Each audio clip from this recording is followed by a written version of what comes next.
There I am. Hello, Linda.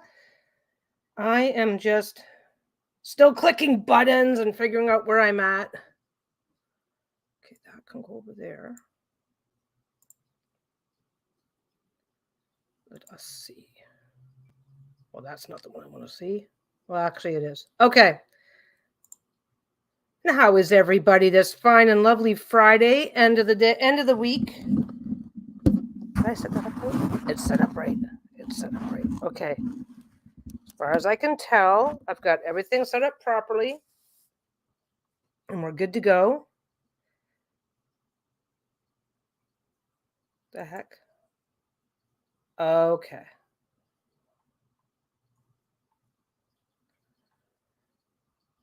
Okay, that can go there. Ooh, this is an interesting one. Okay. So how is everyone today? What's new and exciting?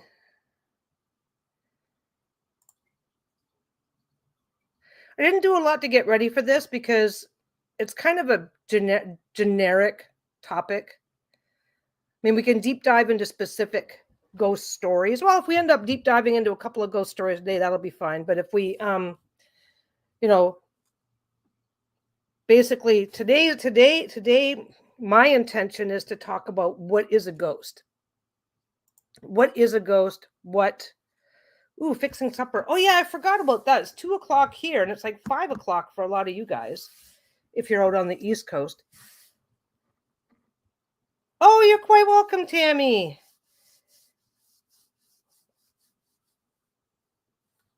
Making a Tula Nova quilt, putting the scraps in. So yeah, you're quite welcome. You're quite welcome. Yeah, I've always got scrapped. I just found.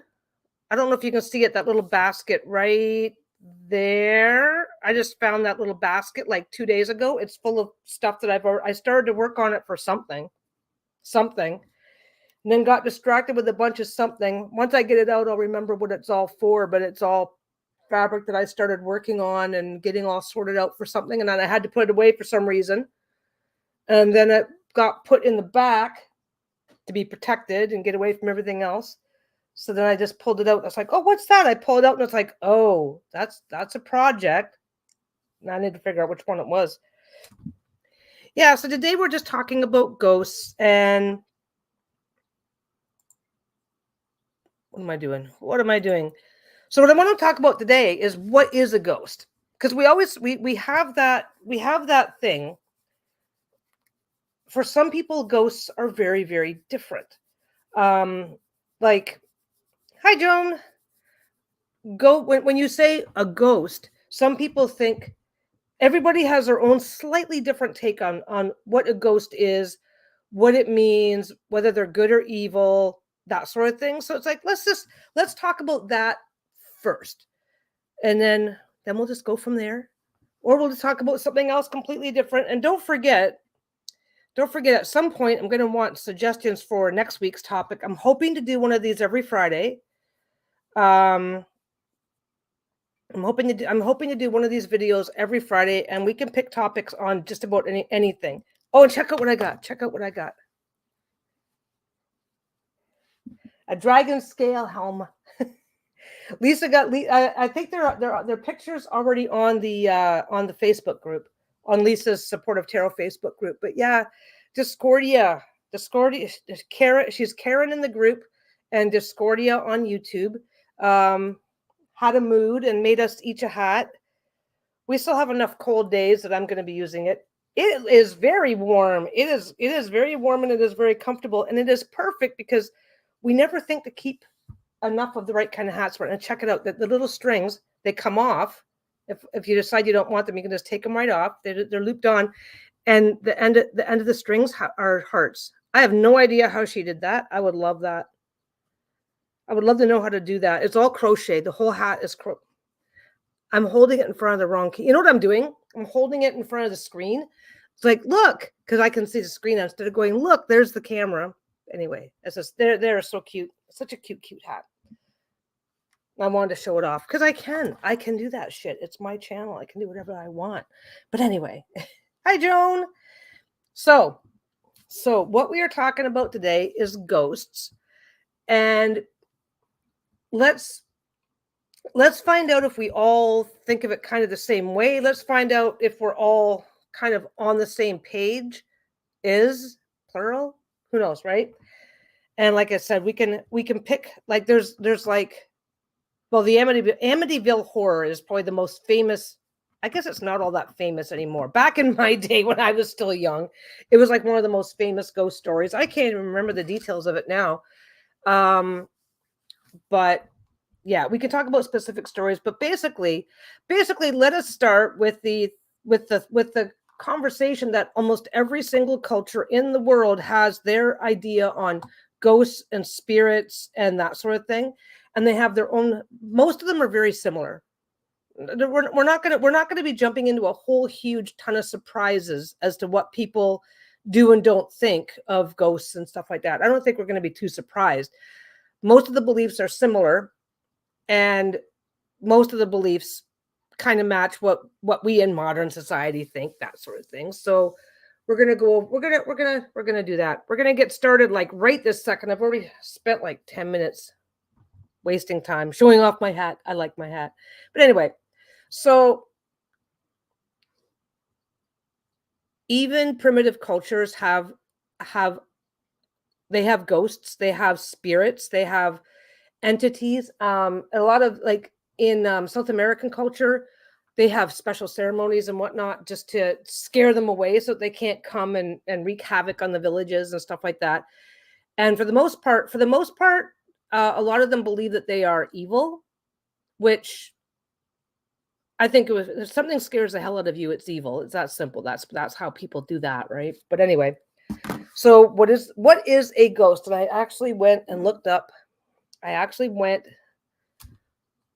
looked it up and now I can't find it again. Yeah, a ghost is the soul or spirit of a deceased person. That's basically how a ghost is defined. They have not moved on to whatever afterlife or alternate reality that takes over when you pass away. They have not moved on to it. They're stuck in the mortal plane. They're here.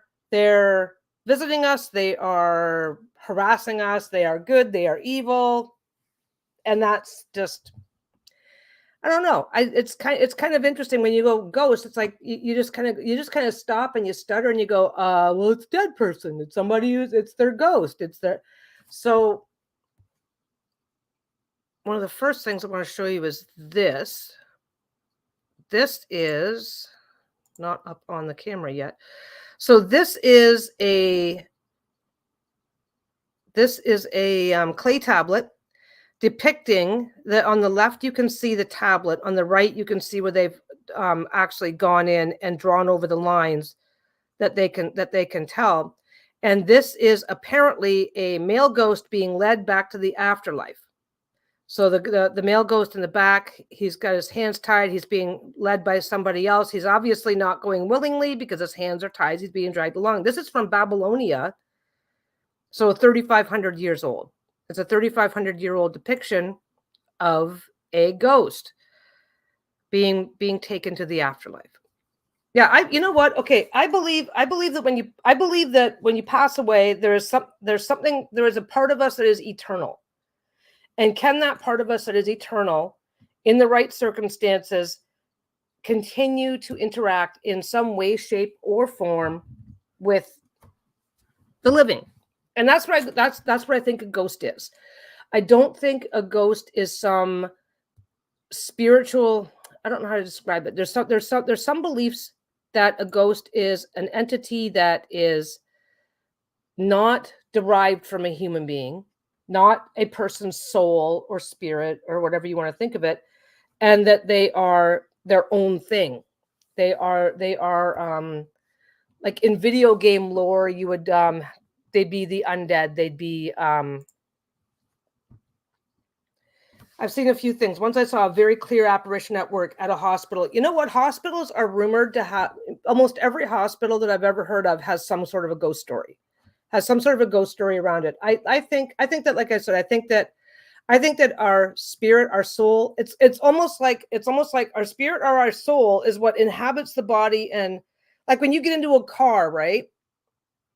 When you get into a car, you inhabit the car, you control it, you make it do things, and then you get out of the car, and that's what you are. Well, I think that we as the portion of who we are, that is the soul, the spirit, the whatever, it comes into the body, controls the body, and then once we're done with the body, we move on. Because I also strongly believe in reincarnation.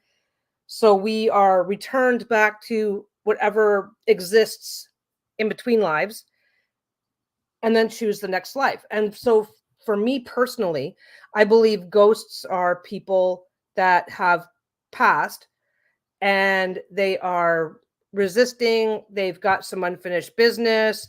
They're just they have not, they're like, no, I'm just going to hang out here for a bit. And they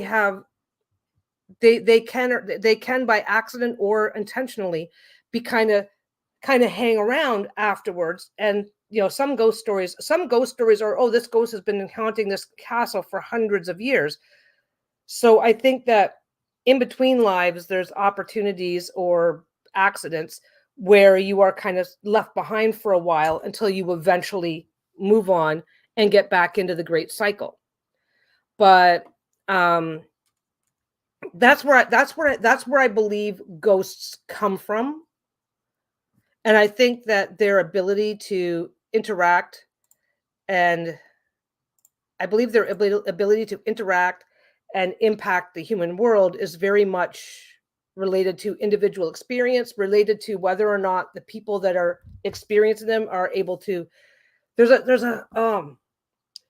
thing that you see in movies, video games, all sorts of things, where it's like there's this whatever running around. There's a ghost or a spirit or an entity running around, and your ability to detect it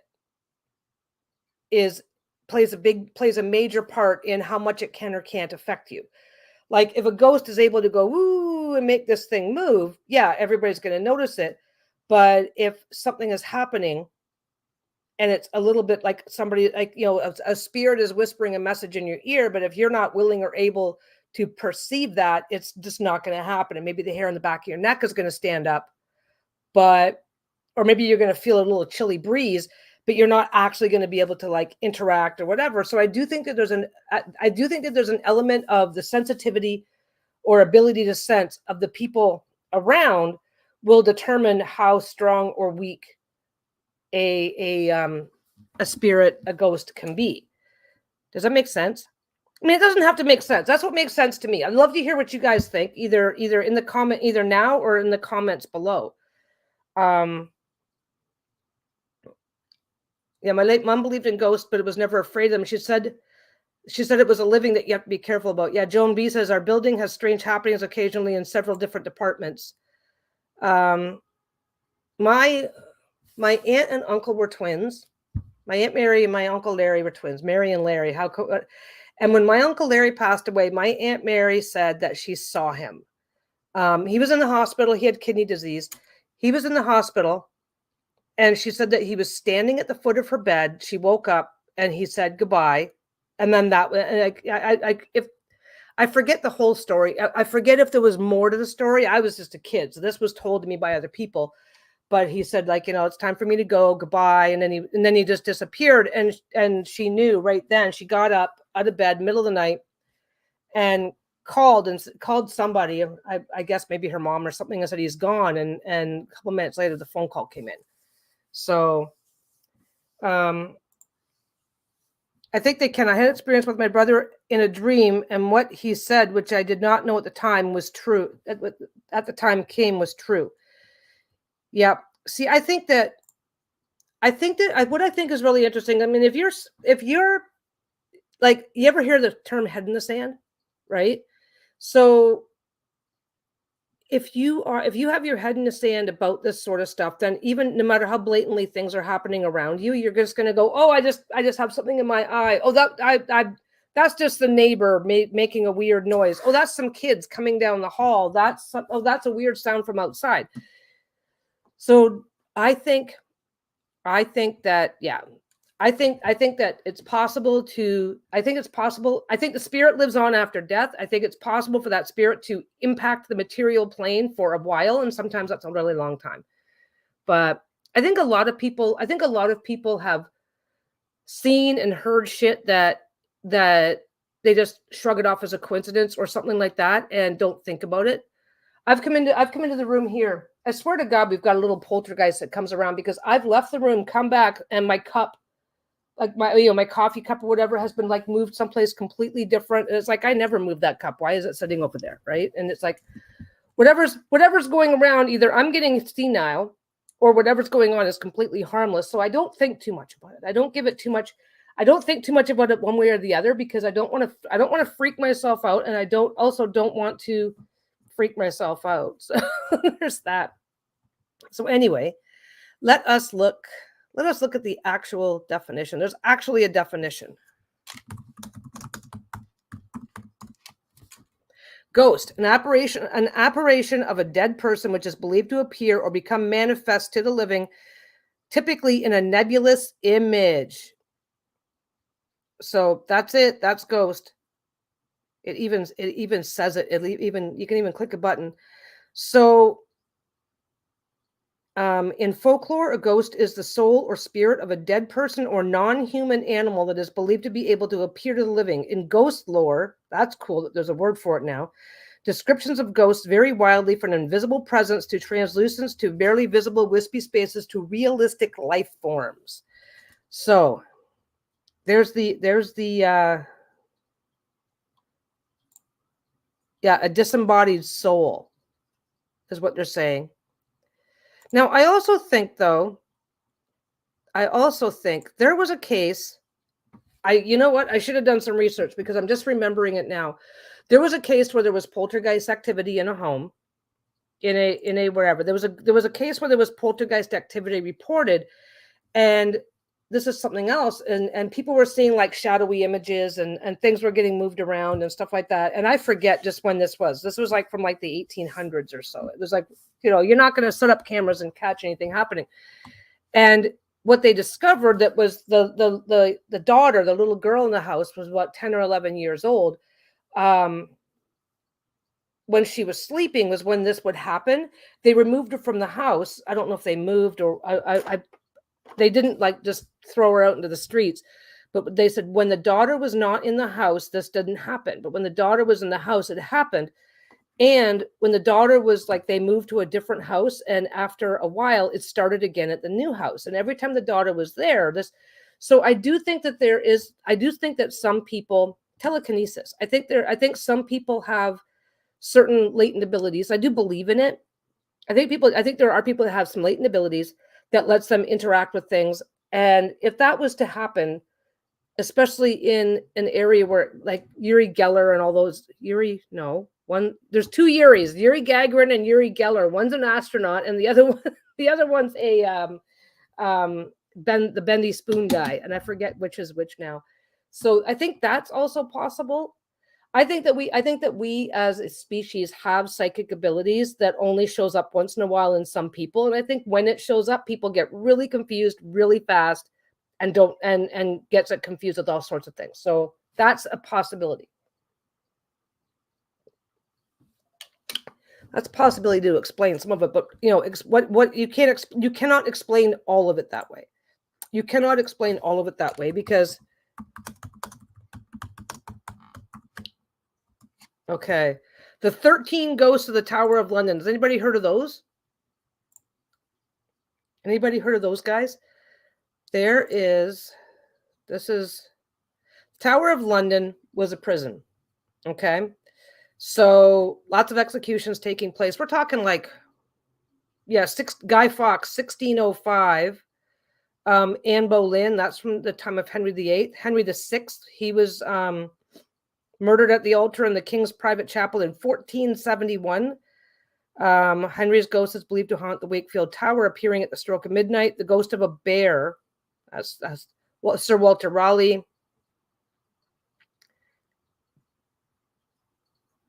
So the Tower of London was a prison, And I don't know much about the actual building, so if anybody does, please share.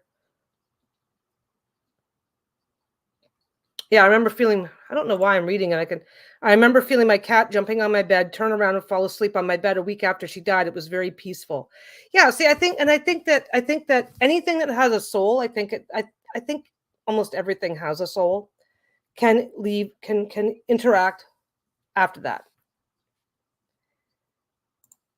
Yeah, back to my comment about psychic ability. Yeah, I think so, because we don't even use half of our brain, so it's an unknown ability we have. I do think that we all have. I think that I think that I don't know how to describe this. It's like I can imagine when the first, okay, everybody rides bicycles. Everybody learned how to ride a bicycle when they were a kid, but I can imagine that when the first bicycles were invented, it was considered to be a very unique and special skill, kind of like a unicycle. I can ride a bicycle, but give me a unicycle and I'm like, the fuck you want me to do with that, right? So it's the same thing. It's like, oh, look, I can levitate this in my hand, and you see it the first time you see it, you're going, that's a trick, right? And if somebody could definitively prove that it's not a trick, then other people are going to want to learn the trick. But right now, we don't have any way to definitively prove how the trick is done, right? And now maybe people with those kind of latent abilities have the ability to leave a stronger presence after they pass away. Maybe there is a connection.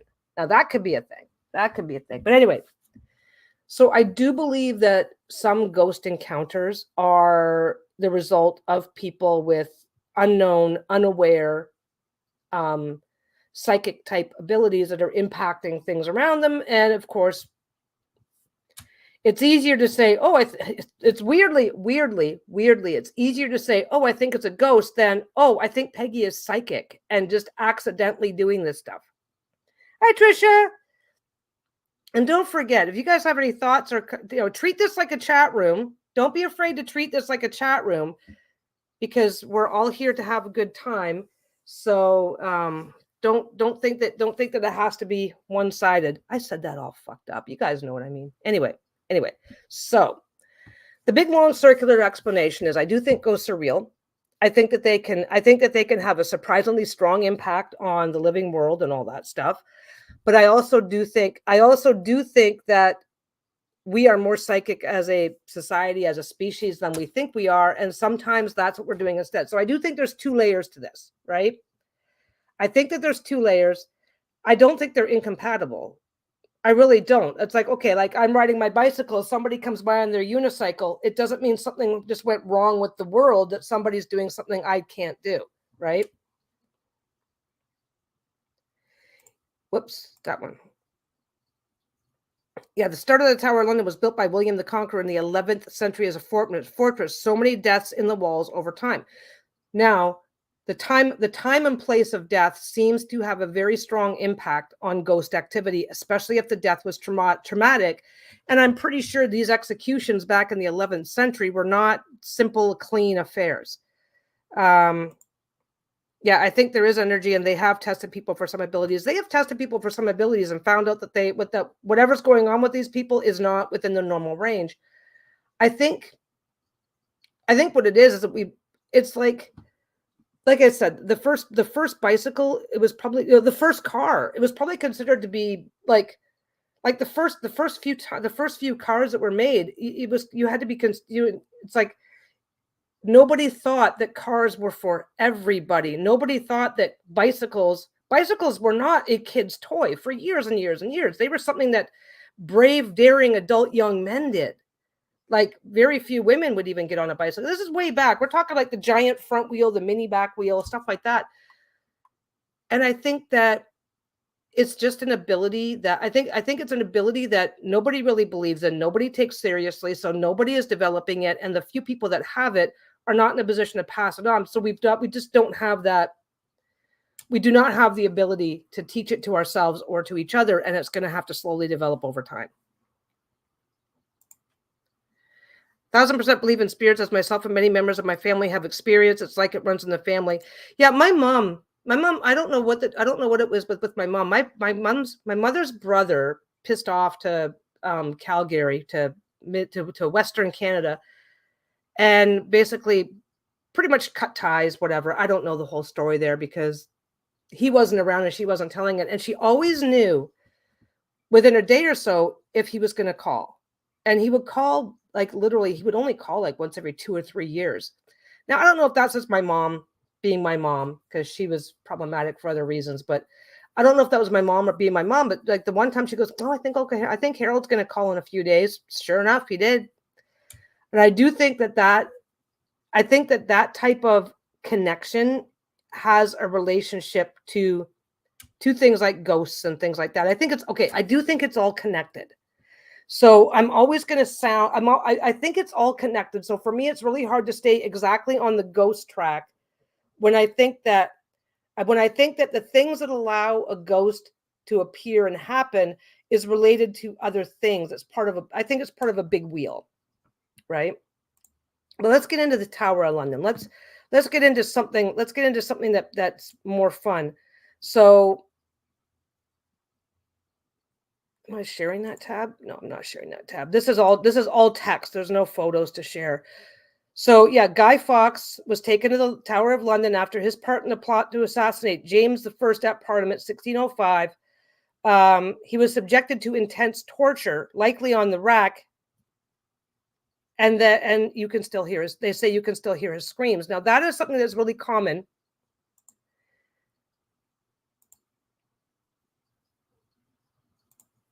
Yeah, I have quite a scientific mind, but understand that we did not know about radio waves 200 years ago. Just because we cannot test for abilities or spirits, it does not mean it does not exist. Well, that's exactly right.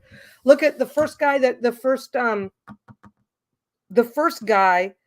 to use a microscope and identify a virus. Viruses were theorized for like, I don't know how long before. And nobody, it's like, oh, you're an idiot for thinking that could be true, until they actually built a device that could identify it. I just think we're not there yet.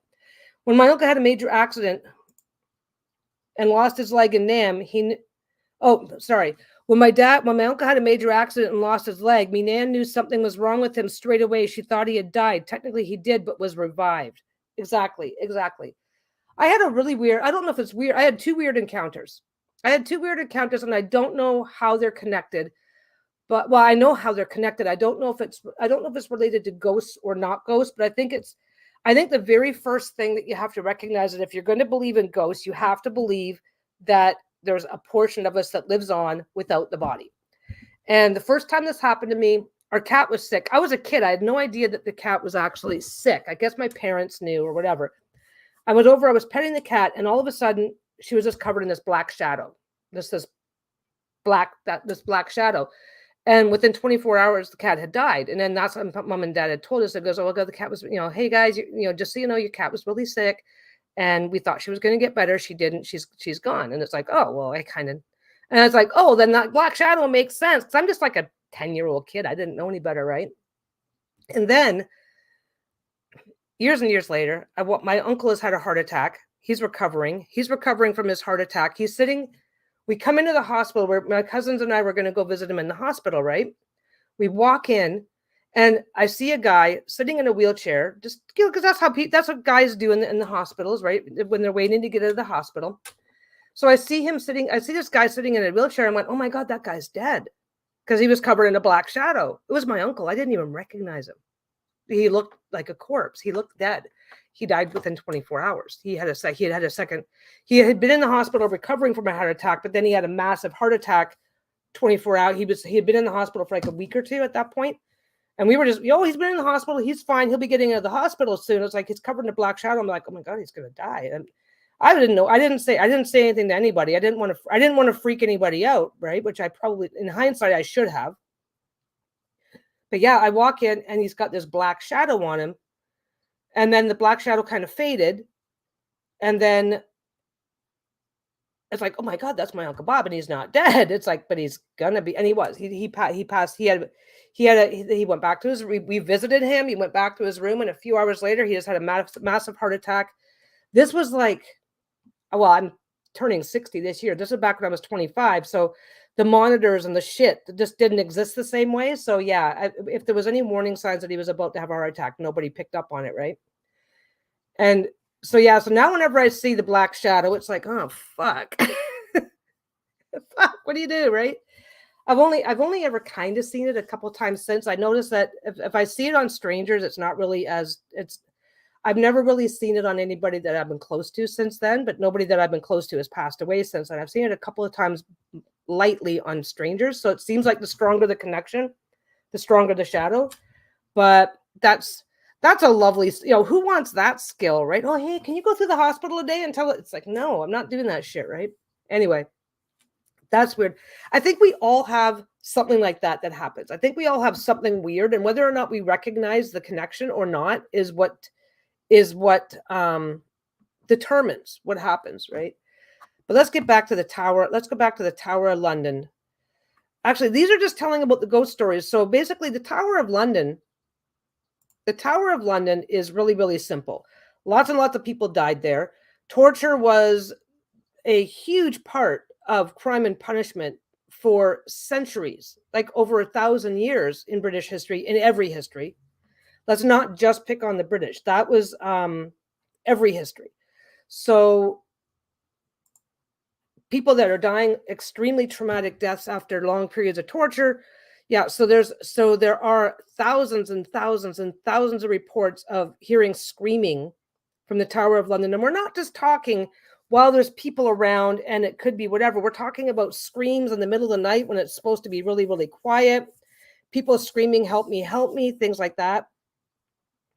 Anne Boleyn, as stories go, there are a few as spooky and as tragic as this one, when Henry VIII broke up with the Roman Church. Okay, so we know Henry VIII's story. He separated from the Roman Church, and one of the very first things he did was started divorcing all those wives, that some of whom were then killed. She was accused. Anne Boleyn was accused of adultery and is taken as a prisoner by barge along the River Thames to the Tower of London through the infamous Traitor's Gate. She was beheaded on the Tower Green and laid to rest in the Chapel Royal of St. Peter and Vincula. If I'm getting this all wrong, St. Peter and Chains. If I'm getting the names or pronunciations all wrong, absolutely help me out here. So procession. So basically, 340 years later, a soldier reported seeing a light burning in the closed chapel. After climbing to a window to look within, he said to have seen a procession of knights and ladies led by a headless Anne Boleyn. Now, when my granddad passed, I was sleeping and he had a dream of my Nana saying to me that he had gone and that she would look after him on the other side and to be strong for the man and we would all be okay. Yeah, that seems to be a really common thing. And you know what? Most people that have that, oh, we knew he was ill. I was just having a dream. Yeah, it freaked me out because I was only young. I think she chose to come to dream form instead of spirit form and not scare me. Maybe anyway. You know what? Here's the thing, though, is that sometimes we are half awake at night. Sometimes we can go through periods where we're kind of awake. We're just like, okay, and then we just roll over and go back to sleep. You could have been fully awake, but you're a kid, you wouldn't know. But that's just my opinion. Yeah, I woke up to the phone ring. It was my auntie saying my granddad had passed away. Yeah, that is a very common thing to have happen. That's very common. And I think, like I said, I just think that we don't believe it. Therefore, when it happens, we tell ourselves, oh, it was just a dream. Oh, this was going on. Oh, that can't be right. That sort of thing. So yeah, so back to, I keep going back and forth. Sorry for the stop. Well, I'm not sorry for the stop and start, but anyway. So yeah, so this is a woman. So Anne Boleyn was a woman who was getting married. Oh, I am the Queen of England. I am everything's, my life is perfect. And then all of a sudden it's like, what the fuck am I doing in this prison? And why are they wanting to cut off my head? Trauma, you don't have to be tortured for days and days and days for trauma to be trauma, right? And I do think that these sorts of, I do think that an exceptionally traumatic death can trigger whatever it is in us that exists outside the body to get locked up. Like, okay, if you're locked up, depression, grief, they can leave you locked up literally for very long periods of time where you're not able to break out of it and do other things. Well, you just got your head cut off because your husband turns out to be a dick when you thought you were going to have this great life, the absolute betrayal. So her spirit being locked up. Trisha, you are not disrupting me. Nobody is disrupting me. I am a fucking squirrel at the best of times. So me bouncing back and forth is not a problem for me. Hi, Moira. Oh, that is weird. There should have been a notification. I scheduled this yesterday. Yesterday? Wednesday night. Wednesday night? I didn't schedule it last night, did I? Yeah, I scheduled it. I scheduled it in plenty of time. Anyway, never apologize for distracting me. I am from our family reunions, just my grandmother, her kids, and their kids was like, way too many people to keep track of. I'm the extent, it's just me and my sister, but huge extended family. So me being a squirrel bouncing back and forth, that is just how I roll. It's fine. But I'm glad you remembered, and I'm glad you showed up, Moira. We're just talking about ghosts. We're not trying too hard today. We are not trying too hard today when it comes to talking about ghosts, because we haven't really talked about ghosts yet, if that makes any sense. We can deep dive into specific stories and stuff. We might deep dive into a couple today, but we can plan for the deep dives. We can plan for deep dives into very specific stories, very specific events later. But it's like one of the things is we all have a slightly different idea of what a ghost is, what causes them, what causes a ghost, what creates a ghost, that sort of thing. Yeah, I mean, okay, wait a second. They say when you pass, you take emotion with you, and it makes you wound. It makes you wounded. Yeah. I mean, that kind of energy has to go somewhere. Maybe it's an echo. Yeah, it could be an echo. We have no idea, right? Maybe it's an echo with all the screams of that energy, or maybe it's their actual spirits. Either way, such horrific stuff has to make that energy. Yeah. I'm bad at doing 20 things at once. My kids hate it. This is just how I've been. I'll be right back.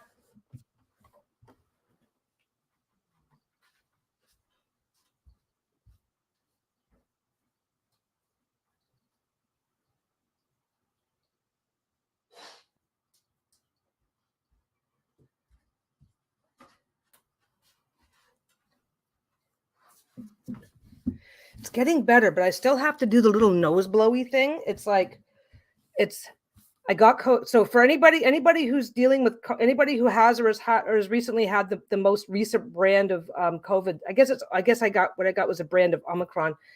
It leaves you with like this, I don't know, almost like an allergy attack type thing. It's weird, but I figure I'll just get up and blow my nose as needed versus not filming at all. So anyway, just to make it weird, just to have our momentary, let's stop and make it weird for a minute. That'll be fun.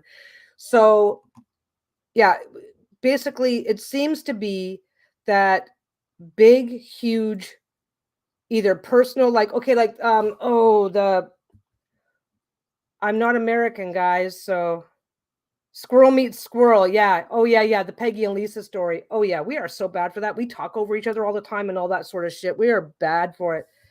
But I am bad for starting on one topic and then we're off 37 topics later. We might swing back. It's like, and I don't have ADHD or anything like that. It's just the way I've always, like I said, if you're getting together in a room with like 45, 50 people and you're trying to keep track of and everybody's keeping track of everybody's conversation, it gets crazy. And everybody keeps up. So you just learn to keep up. Anyway, okay, let's get another one. Let's grab another one. Henry VI, imprisoned in the Wakefield Tower of the Tower of London. So the Tower of London, we always think of a single tower. Let me just go look this up.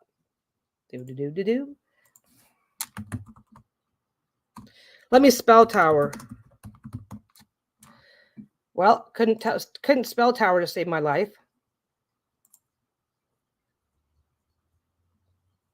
Okay.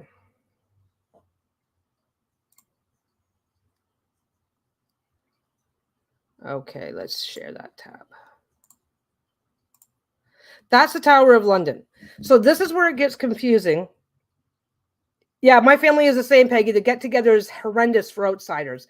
It's very much bouncing from topic to topic. Now, this is the Tower of London. And now if you're from the area, obviously, it's going to be like, well, yeah, duh, this is the Tower of London. If you're not from the UK, if you don't have a solid understanding of the Tower of London, for a lot of people, the Tower of London, they take it as being a single tower. So when people start talking about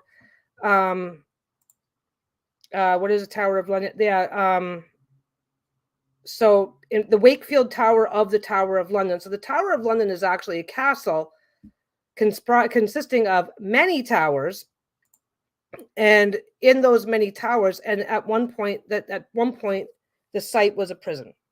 So that is the part that really matters. And I don't know I have no idea of the history of the Tower of London, from because apparently portions of this tower have existed since the 1000s, the 1100s. I've seen things in the Twilight Zone and was totally cool with it. I would freak out if I saw a ghost in the waking world. Yeah, oh, absolutely. The shit that I dream of is fucking crazy sometimes. And I also have dreams that come true. So that gets a little crazy sometimes too. And man, over the years, I'll tell you right now, you know what? That's something that we got to do one day. I can do this. I can do dream interpretation. I want to keep that simple and basic, but the reality is that the way I do it, if there's no way I could get onto get into a situation where I had like 30 or 40 people at a time. Like for me to do a proper dream interpretation, one person takes like 30, 35 minutes going back and forth, because interpreting a dream is really got a lot to do with what were you thinking, what were you feeling, what's actually what's going on in your life, where do you want things to go. There's a whole bunch of moving pieces that have to be sorted out, even over something simple. But I will say that if you have a dream that is so real that you remember a lot more. If you normally remember 2 details of a dream, but you have a dream where you remember almost the entire thing from beginning to end, and it feels really real, and you can remember your emotions while having that dream, chances are it's got a message for you. Where those messages come from, and this is where I said ghosts is part of a bigger picture for me. So when you look ghosts, okay, well, if I'm having this dream, is that related? I'll repeat, because I can tell from the number that extra people have shown up since I said it an hour ago. For me, ghosts, we have a piece, our soul, the part of us that makes up who we are. We live, we pass away, we leave the current body. We may or may not have an ability to interact with the material world before we move on to the spiritual and then to an eventual rebirth, because I do believe in reincarnation. And that period of time between our passing and our moving back into the spirit world is where we can affect reality, is where we can affect things. And that's what I believe a ghost is. I know some people have different beliefs about that, and most of our beliefs are pretty compatible. There are some groups that believe that every person who dies just hovers, and that we are literally swimming through a constant sea of the spiritual energy of the deceased, and that our job is to make sure that they don't interact with us. And that's more of an animism believes in that, and a few other religions. So I'm just being specific.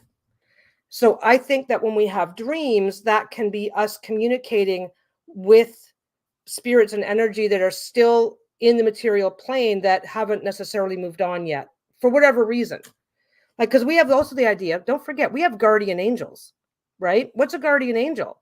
How can I be, okay, I've passed away. How can I be a guardian angel if I'm preparing for my next life? I have to still be in contact with, some way, somehow, the material plane. So if you have a guardian angel, you have a ghost. You have a ghost on your shoulder, right? And that can be somebody who's just quietly passed away. And my grandfather quietly passed away in his sleep. Actually, he passed away of a heart attack, but I'm not sure the details, because I was like 3 years old or whatever. And for the longest time, I felt like he was there all the time. I felt like he was like hanging around, keeping an eye on me, right? And I do believe that was real. So the thing is that he was a ghost. He wasn't affecting anything in any direct way, at least not anything that I ever recognized or spotted or saw, but he was there. So I do think that between passing away and moving on into our whatever, I think that we all have I think that we will all have an opportunity to interact or to remain or to observe the material plane. I think this is the material plane, right? So the circumstances of our death or the closeness of who we were with is going to determine how much or how little interaction and impact we can have. And I think people that have these super traumatic deaths like the Tower of London leave behind a lot of evidence that there's something going on.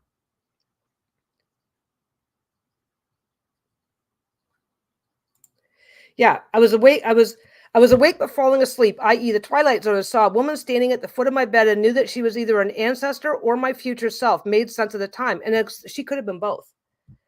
It could have just been. There is for some people, when it comes to the concept of ghosts, there's also like a time travel element. So it's like maybe a past me from 6 lifetimes ago is visiting the current me in this shadow form, kind of like looking in a mirror, right? And that is also a very nuanced piece. And like I said, it's all part of this thing, right? So we're talking about ghosts. I'm not talking about I'm not talking about feeling like my grandfather was watching over me as a guardian angel type entity. I'm talking about walking down the street and you see something like you see Anne Boleyn in procession. You hear Sir Walter Raleigh's screams. That's a different type of, maybe not entity, but ability or interaction. When driving once, my mom and I saw legs walking across the street in front of us. We both went quiet and then said, "Did you see that?" At the same time, we were freaked after that. Yeah, exactly. So you saw something. You saw something. And the interesting thing is that we always say, "Oh, I must have been dreaming. It must have been my imagination. It must have been something else." And I think if we give ourselves permission to accept that, no, I saw something. That's fine. I saw something. And because we're always afraid that somebody's going to laugh at us. You go, no, I saw something. Oh, you're an idiot. It's like, I don't fucking care what you think. Like, I saw something and maybe I'm right, maybe I'm wrong, but I saw something. So go to hell, right? But that's a whole separate wing. And look at me off on a tangent again. Yeah, validation that you both saw the same thing.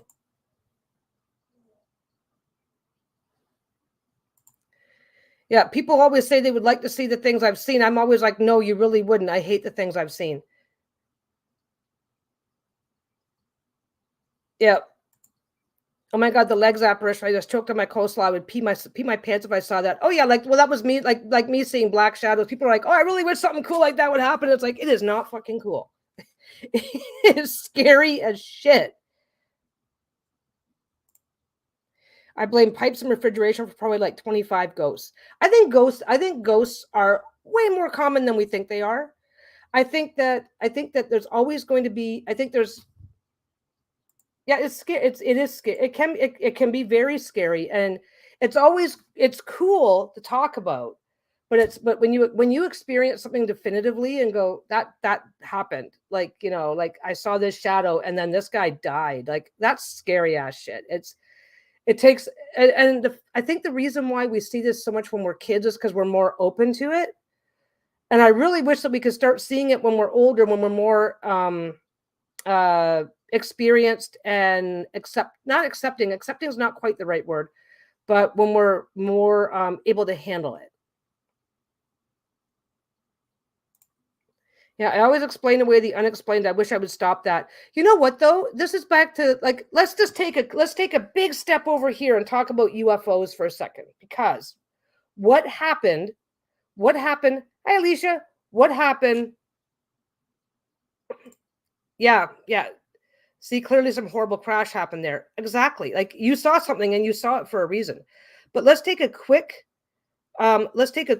step and talk about UFOs for a second, because we have the definitive proof that whenever reputable scientists made any comment that was positive of, oh yeah, UFOs, they seem like a real phenomenon that we should investigate, those people would lose their fucking jobs. They would lose their funding. We already know, we already have the definitive proof of what happens when rational, reasonable people choose to come out of the closet. I know about closets. What happens when rational, reasonable people come out of the closets and say, come out of whatever particular scientific closet they're in and go, oh, I think this is real. We've seen it in UFO research, because UFO research has, people are researching tangible evidence, videos, photos, eyewitness testimony. They are going crop circles, anything that they're, anybody who takes it seriously for how many years? How many years? Take it as you believe in what? You're a lunatic. So now you've got ghosts, and this is connected. Now we're talking about ghosts, and let's just call it afterlife phenomenon. Like I said, for me, there's a connection between what happens when you die, your the time that it takes for your spirit to recognize that it's no longer in a body, we're doing whatever it needs to do. But there's less evidence. Oh, that cup moved. Can you prove it? No. Well, I got this happened. Oh, can you prove it? Yes. Oh, well, photos can be manipulated, right? The vast majority of this stuff, you know what? If you give it too much thought, anything can freak you out. It's true. But the point is that when we talk about other types of things, whenever the minute people start taking it seriously, that is when lives get ruined. If I were okay, like I worked at a grocery store part-time. There are tons of people, it was a big mega store, right? The real Canadian superstore if you're up in here in Canada. Hi, Kendra. So thing is that if I started talking about stuff like this at work, there's people that would go, that's cool, tell me more. But there's also people that would have absolutely shunned me, and I need to get along, right? It's a very forward-facing interpersonal position where you're dealing with people all day long. You don't just go, okay, fuck you, I'm gonna go back and do my job now. You got to deal with it, right? Social suicide. We've all heard the term social suicide. Well, talking about something that the general population does not want to talk about can be social suicide. We've lived with this as a status quo condition for our entire society globally for thousands of years. Yeah, Maurice, I saw a documentary on aliens and sleep paralysis years ago. Totally freaked me out. Yeah, and there's all kinds of weird information about that. But the thing is, so a lot of these conversations just don't happen. And the thing is, like, we've had other conversations. We all have. We as you, me, everybody, we've had other conversations of, okay, mental health. People should be more open about talking about mental health, and then people with mental health challenges would have better outcomes. They would better, faster, healthier. And it's a fact. They've proven that this is a fact. That because now that we've destigmatized it, right? We're starting to destigmatize the belief that life could exist on any other planet than Earth was thoroughly stigmatized for years and years and years. Now that we've destigmatized it, people are talking about UFOs over dinner. It's not a big deal anymore. I mean, we're still a long way to go, but it's not that big of a deal. And we're doing the same thing with ghosts and stuff like that. So now we've got the really, really scary, obvious ghost stories. Well, that proves that ghosts are evil. Now we've re-stigmatized. Now that we're talking about ghosts, we're re-stigmatizing in some ways, saying that, well, ghosts are evil. Look at this. Oh, who wants to, screaming, all that screaming, blah, blah, blah. It's like they're trying to scare us, right?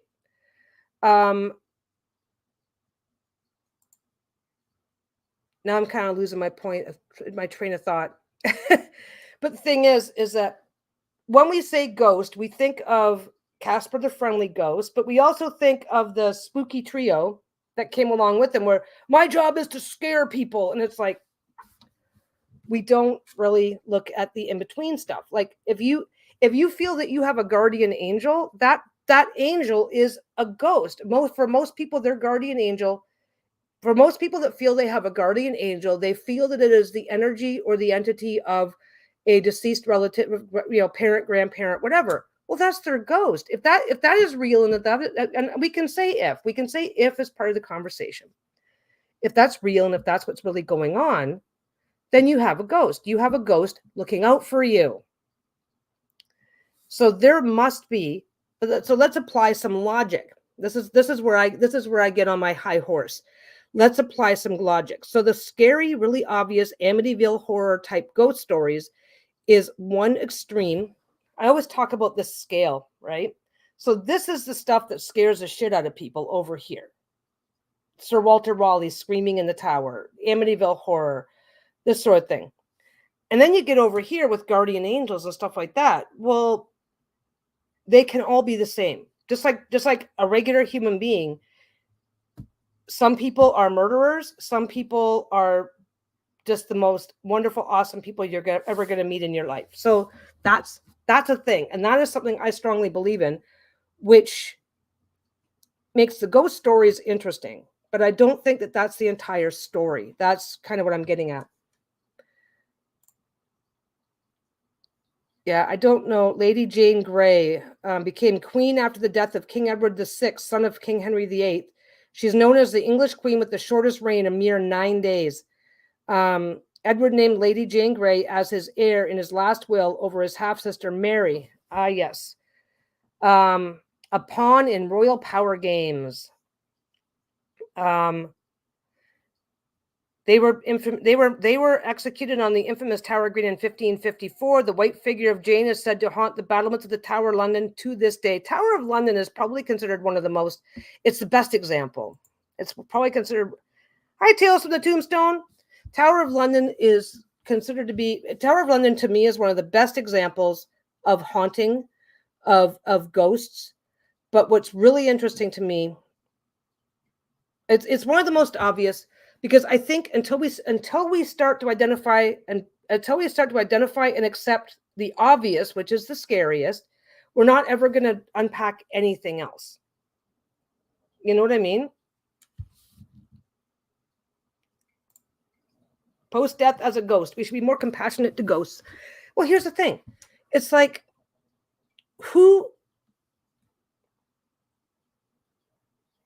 yeah. I've experienced where people and pets that were either watching over me or saying goodbye or trying to give me some info. Exactly. Scary that we could leave a bit of ourselves behind post-death as a ghost, and we should be more compassionate to ghosts. Oh, I'm sorry, I had that up. Okay, here's the thing. It's like, if I'm going to go travel somewhere, I'm going to go visit the Tower of London and see if I can spot a ghost, right? So let's just change the narrative. That's the afterlife. That is where I need to go when I am done with my body and my spirit rises up. I need to go to the Tower of London. Okay, so I'm going to the Tower of London. There's a process, right? Well, first I have to make the decision to go. Then I have to take the steps to go. Like go into the light. Go into the light. Well, what they say that when you die, almost every philosophy and religion, almost every single thing historical, we're talking ancient religions, ancient philosophies that talks about this, says that we do not have a sense of time.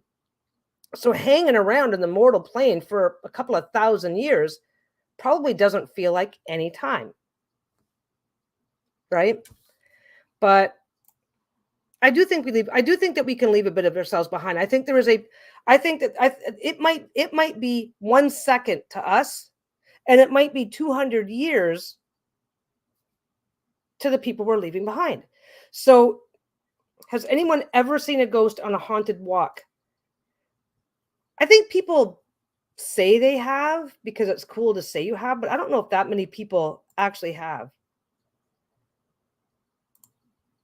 I don't know. Wait. No, that doesn't have a lot of.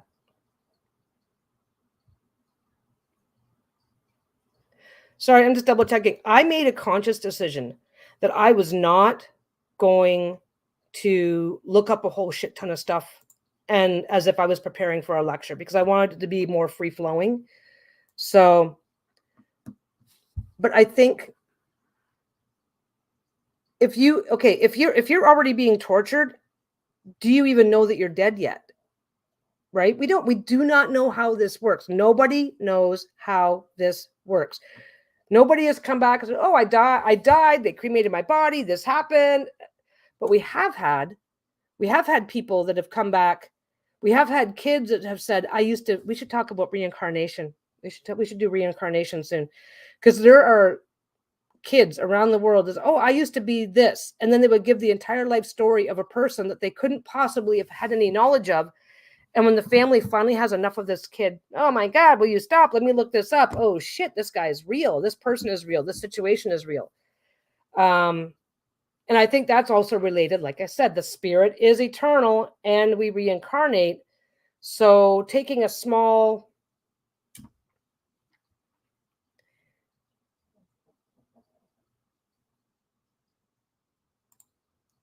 yep, I've never seen any of the so-called cool ghosts from like walks or historical kinds of ghosts. The ones I've seen are more normal, everyday people of this time from like the 40s. Yeah, see, I've had my experiences were very limited, and almost all of it stopped by the time I was in my early 20s. I saw my brother twice and mother-in-law once, scaring the shit out of me, so I tried to shut it off. I think that's the first thing we do. We're not talking pleasant, happy, fun times, and for a huge part, like a huge part of historically, they're not necessarily considered to be good spirits. Like we don't. It's funny because like when we take a look at Roman and Greek mythologies and stuff like that, they have the realm of Hades, and we have the gods who are eternal, never dying, blah blah blah. They can appear as a cloud, as a spirit, as a whatever, but we do have this belief that most of the ghosts that have the ability to have the strongest effects on us are not necessarily looking out for our best interest. So I've been on 400 or 500 walks, never saw a ghost, but we only stayed for 5 to 10 minutes at each place, just long enough for a story.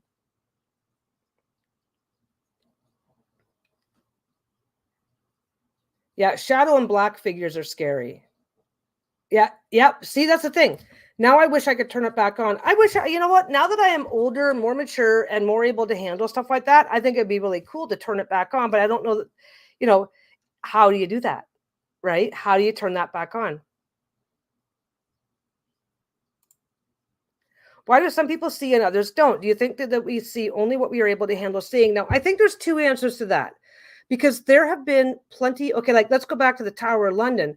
There have been plenty of situations where people have, where a group of people are da da da da da, and this thing happens and everybody sees it. So I think that my personal opinion, which your mileage may vary, my personal opinion is that those entities that leave the strongest impression can be seen by people. But I think the ability to see is there for most of us, but it's like we're all better at some things than others. I think for some people, they can only see when it's in really, really extreme circumstances. Like, like you're walking through the Tower of London and Sir Walter Raleigh's screams are heard. I think when that happens in group settings, I think for the most part, most of the group hears it, or at least that's what I've heard about whenever I hear stories about it and stuff like that. I think when it comes to the more subtle, mundane, everyday stuff, like, feeling like my grandfather's watching over me. Well, I always felt that, right up until I was a teenager. And then it just kind of faded away. So thing is that did somebody else feel the same thing and just shrug it off? Are we shrugging it off, or do we have different abilities to perceive? I don't know. I think for most of us, when it happens, we ignore it. And for the few of us who do notice it, we are not always sure what we're seeing or feeling or whatever to begin with. But yeah, people on death's doors seem to see people from the other side before they go. And because you're heading there yourself. It's like you're going into a meeting room. The closer you get to the door, you're going to start hearing the murmurs of people talking on the other side of the door. And I think that from a spirit, I think from the part of us that is a spirit existing in this plane of existence, the closer we get to it, the more we see it, the more we're aware of it, and the more we can perceive it.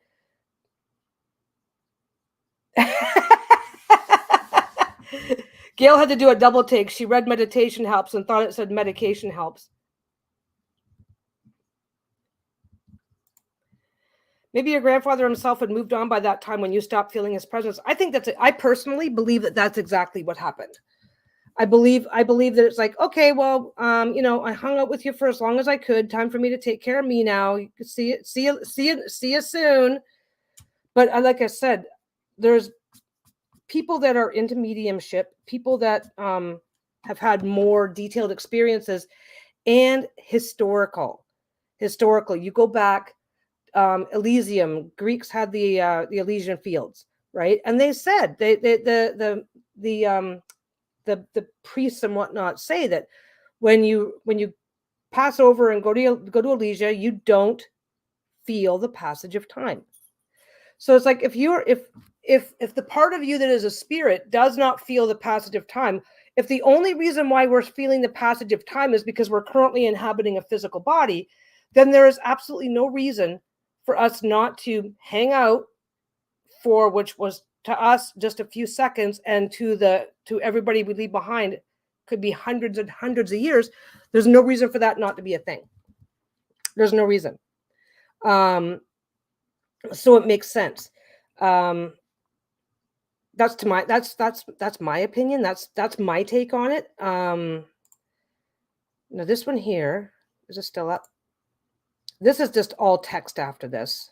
So let's stop sharing that one so you guys could see my face again. But yeah, people on death's door seem to see people from the other side before they do.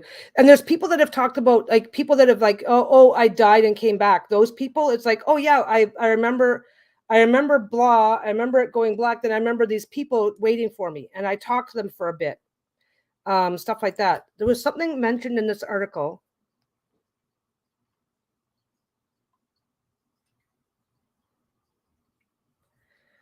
Was it this article?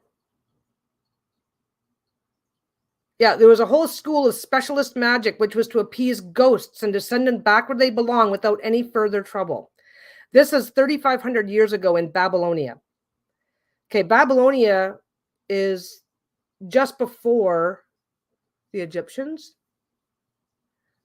Or is it just after the Egyptians? This was a long time ago. Well, okay, look at the freaking Egyptians. Look at the Book of the Dead. They had entire things to make sure that the spirit was moved on properly to the afterlife. And they didn't necessarily believe, they didn't really necessarily believe that anybody but the most rich and famous deserved the afterlife. But they did believe that there was something. They believed that if you didn't move on to the afterlife, that you would be stuck in the mortal plane, being a ghost, being whatever, and that you would eventually just whatever, just break up, dissolve, do whatever. In early civilizations like Mesopotamia, people expected to encounter ghosts. Ancient chroniclers Pliny, Lucian, and Plautus all reference ghosts in their writings. Some observers even left instructions on how to get rid of particular sorts of spirits.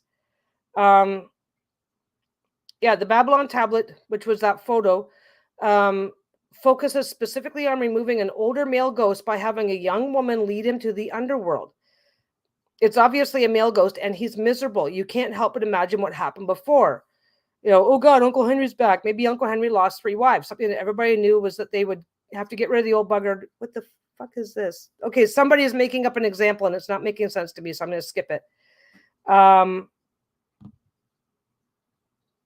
Yeah, ancient Mesopotamians, so this is like not just Babylon, the entire area, relied on funerary rituals to keep the dead from rising again. Ghosts, having been deprived of eternal rest, were generally considered objects of sympathy. So there was a whole school of specialist magic, which was to appease ghosts and to send them back where they belong without any further trouble. This is the Smithsonian magazine, by the way, that I'm reading this from. They're not talking about whether or not they believe ghosts exist, but they are being very frank about what the beliefs were thousands and thousands of years ago. These are beliefs that have carried through intact, honestly, intact. The idea of ghosts has carried through intact for like 10,000 years now. There's got to be something to it. All major civilizations held beliefs involving the survival of souls after bodily death. Yeah, in many cases, these souls belong to a realm of the dead, but might return to the living world due to improper funeral rites or unfinished business. Ghost stories with similar themes can be found in ancient China, Mesopotamia, Egypt, India, Greece, Ireland, Scotland, and Rome. Okay, in Mesopotamia, souls can return as ghosts that manifest themselves as sickness among the living. Now, this is something that they believe, which kind of screws things up for us in our modern thinking. A lot of diseases were attributed to ghosts or hauntings of various kinds. It's like, oh, well, you have a ghost, that's why you're sick. And of course, they didn't have microscopes. They didn't understand viruses. They understood that certain things could make you sick, but they didn't understand, like don't forget, bubonic plague wiped out 2/3 of Europe. They didn't understand where that was coming from. So, yeah, doctors called on those suffering from these kinds of illnesses to confess any sins that may have summoned the dead before treating them with spells to placate the ghosts.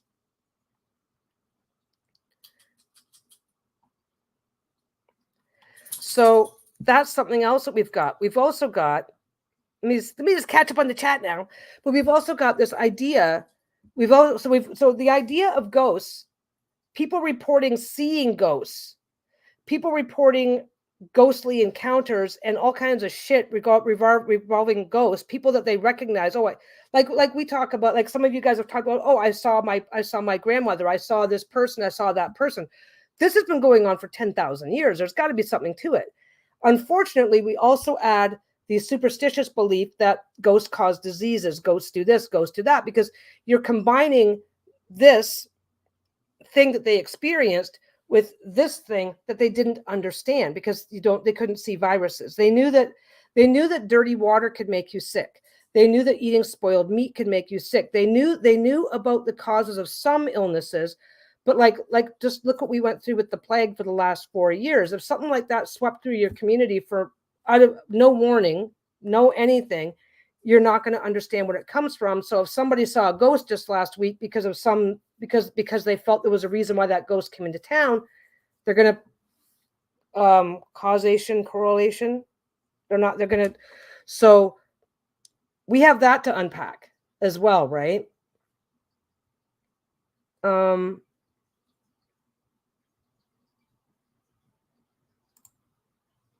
Did the deceased visit us in dreams? I think so. I think they visit us in dreams, and I don't think they necessarily always have a message. I think they're stopping by to say hi, that sort of thing. I don't think the more recent their passing, the more likely that they may have a message or like, I'll be fine, don't worry. Because like I said, I think we really need to go back to the other thing that exists in most of these societies back then, was that in the afterlife there is no sense of time. So for them, a year takes as much time as a second. So is it possible? I think it's very possible. Yeah, I think sometimes bits of souls or the full soul doesn't always cross over, because the soul no longer has the blockage of a body and it can pass through different planes when they want to. Now that's possible. Like, imagine you're pouring a gas through obstacles. It can take a while for it to all percolate down. Or pouring water through a sponge. It can take a while for it to all percolate down and meet back up. That makes a lot of sense. Okay, there's a certain logic to that.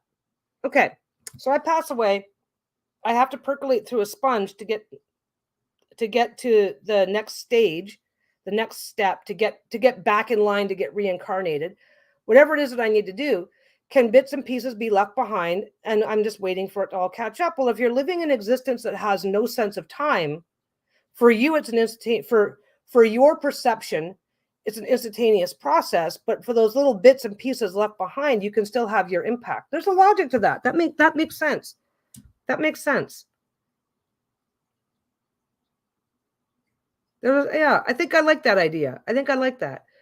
There's definitely a very, if you apply, okay, if you start off with it, well, of course, ghosts are real. So let's go. Okay, ghosts are real. Piece of the spirit lives on after death. and their sense of time is vastly different from what we understand time to be, then that's logical. That's actually logical. I really wish, I say this all the time, no matter how far-fetched, weird, strange, whatever. I think that something that human society has believed in vehemently for 10,000 years, I think we should get over our collective fear of judgment and actually take it, not like we can take it on faith, but I think the people that are in a position to actually research this shit should take it seriously and say, for 10,000 years, we believed this. For 10,000 years, for 10,000 years, intelligent people that have helped shape, Pliny the Elder, like people like that, have helped shape how we think today as a modern society. Oh, but they were primitives who believe in ghosts. It's like that. They can't be both. They cannot be both.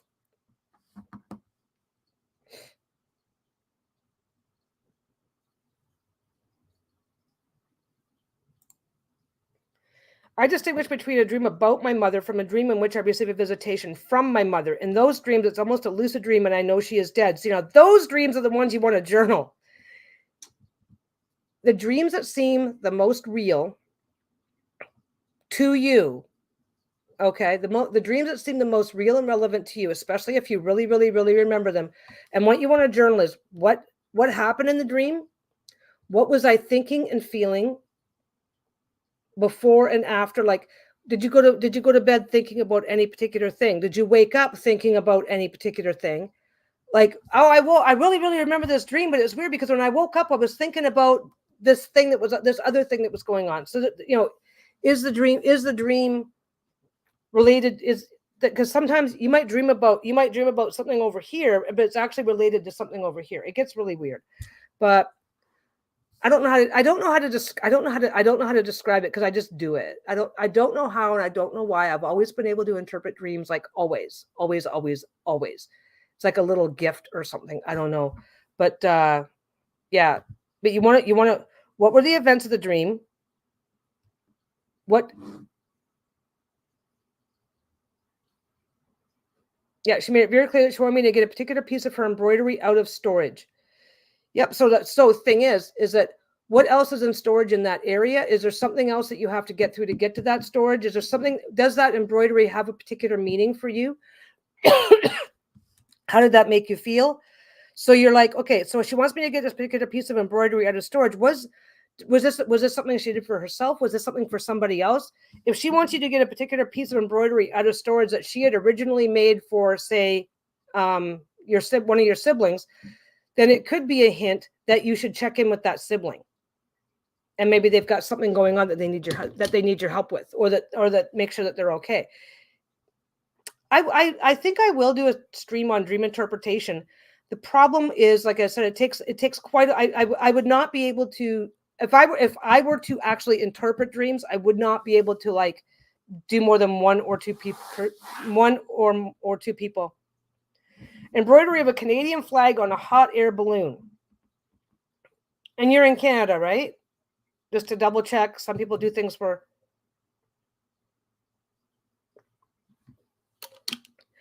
Well, this is the thing. In order for science to study it, we'd have to get a Musk or a Bezos to fund it, like in the movie Flatliners. I would try that. Okay, so hot air balloons, unless they have a different meaning for you, are usually revolving around travel. So she wants you to get out this piece of embroidery that's a Canadian flag on a hot air balloon. So what you were thinking and feeling while you were having the dream matters. What you may or may not have going on in your life matters. It could be that she is asking you to give, that you have a travel opportunity, or you're going to have a travel opportunity. Did you feel scared about going to get this embroidery? Did you feel happy about getting this embroidery? If you felt scared about the embroidery, and this is just one possible interpretation based on a very small amount of information. If the idea of going to get this embroidery was like, oh, gross, I don't want to do that, blah, blah, blah, blah, then it could be pointing out that maybe if you have an opportunity to travel, that traveling might not be a good idea for you right now. If you're like, oh my God, yeah, I really need that. Oh, if you're really excited to go get this piece of embroidery, if it's really like, if it really matters, if it's like, then it might be that, yeah, it's a good idea. If you have an opportunity to travel, it's a good idea to take that opportunity. That's kind of the nutshell version right now, right this minute. And the fact that it's a Canadian flag on a hot air balloon, as long as the embroidery that you're dreaming about does match the embroidery that exists, right? If she's telling you to go get a particular piece of embroidery, but that's not what it is, it may, there may be other meanings to add into that to mitigate that. But right now, right this minute, I would say that you have an opportunity to travel coming up. May not be a big trip. It might just be to go across town and hang out with some friends, right? Was her looking up at the Parliament Peace Tower, a huge Canadian flag, then realized she was actually looking at a hot air balloon. A couple of days later, remembered her embroidery pieces. Yeah. So I was with her looking up at the Parliament Peace Tower, huge Canadian flag. Now, you live in Ottawa. Okay. So whatever you know, what do you know it's whatever. Okay, when you think of this Peace Tower, and like I said, if it's like general off the top of my head, if you were like, oh, this is cool, then if you have an opportunity to do something that involves a bit of travel, and like I said, that could just be traveling across town to go hang out with some friends. If that's not something you've been able to do for a while, or if your situation makes even traveling a couple of hours difficult for you at this point in time, it could be that, oh, you've got an opportunity to travel, take it. Or you've got an opportunity to travel and something about this dream seemed off, something about not off, like you weren't happy, you were happy to be with your mom, but not happy to be looking at this thing. And this idea of this embroidery and whatnot doesn't make you happy, then traveling might not be the best thing for you right now. But like I said, we're not talking about big. Well, then again, you were looking at the Parliament Peace Tower. So it seemed to imply somewhat local travel. Somewhat local, like, within a couple hours of home. But that's what I would say the most immediate thing is. But you've got to decide how you felt about the dream, how you felt about the embroidery, how you felt about things, and maybe if you can easily get to that embroidery, maybe take out the embroidery and just meditate on it, and that can help, that sort of thing. But that's what I would do right now. But yeah, I want to go back to this one though. In order for scientists to study it more, we'd have to get a Musk or a Bezos to fund it, like in the movies Flatliners. I would try that. Here's the problem with this, and this is because we as a society fucking suck. We do. People as a group are much more different and difficult to deal with than one or two people. And the reality is that Musk and Bezos both have shitty reputations. So Musk recently, Musk's SpaceX, Musk and Bezos are basically in a personal battle with each other to see who gets space tourism and a trip to Mars first, right? The reality is, though, is everybody's going, oh, they're just rich men playing and yada, yada, yada. So they're getting ridiculed. And any advancements that anything that people like that come back with is not, I don't know how to describe this. It's like, we need to separate what's going on with our personal feelings about the people involved, because I don't care what I don't care who Musk or Bezos are. I'm just really happy that somebody's trying to get us to Mars, right? And the current society that we live in, that's the only way it's going to happen, because on the government/political level, nothing's happening. It's just all posturing, right? So we get this, everybody starts playing politics is what ends up happening.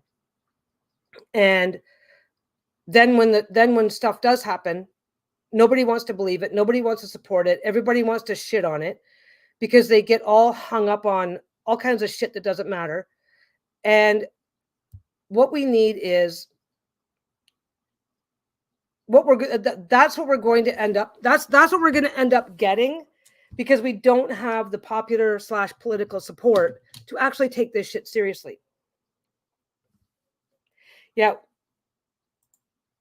We must also separate out what the media is telling us to think about everything and everyone. Oh, I will tell you that right now. Like, I mean, I was so fucking disappointed. Trump signs the paperwork to say, I want full disclosure on all UFO projects, blah, blah, blah, blah, blah. Well, you know what? Okay, this is Musk and Bezos all over again. So Trump signs this executive order, blah, blah, blah.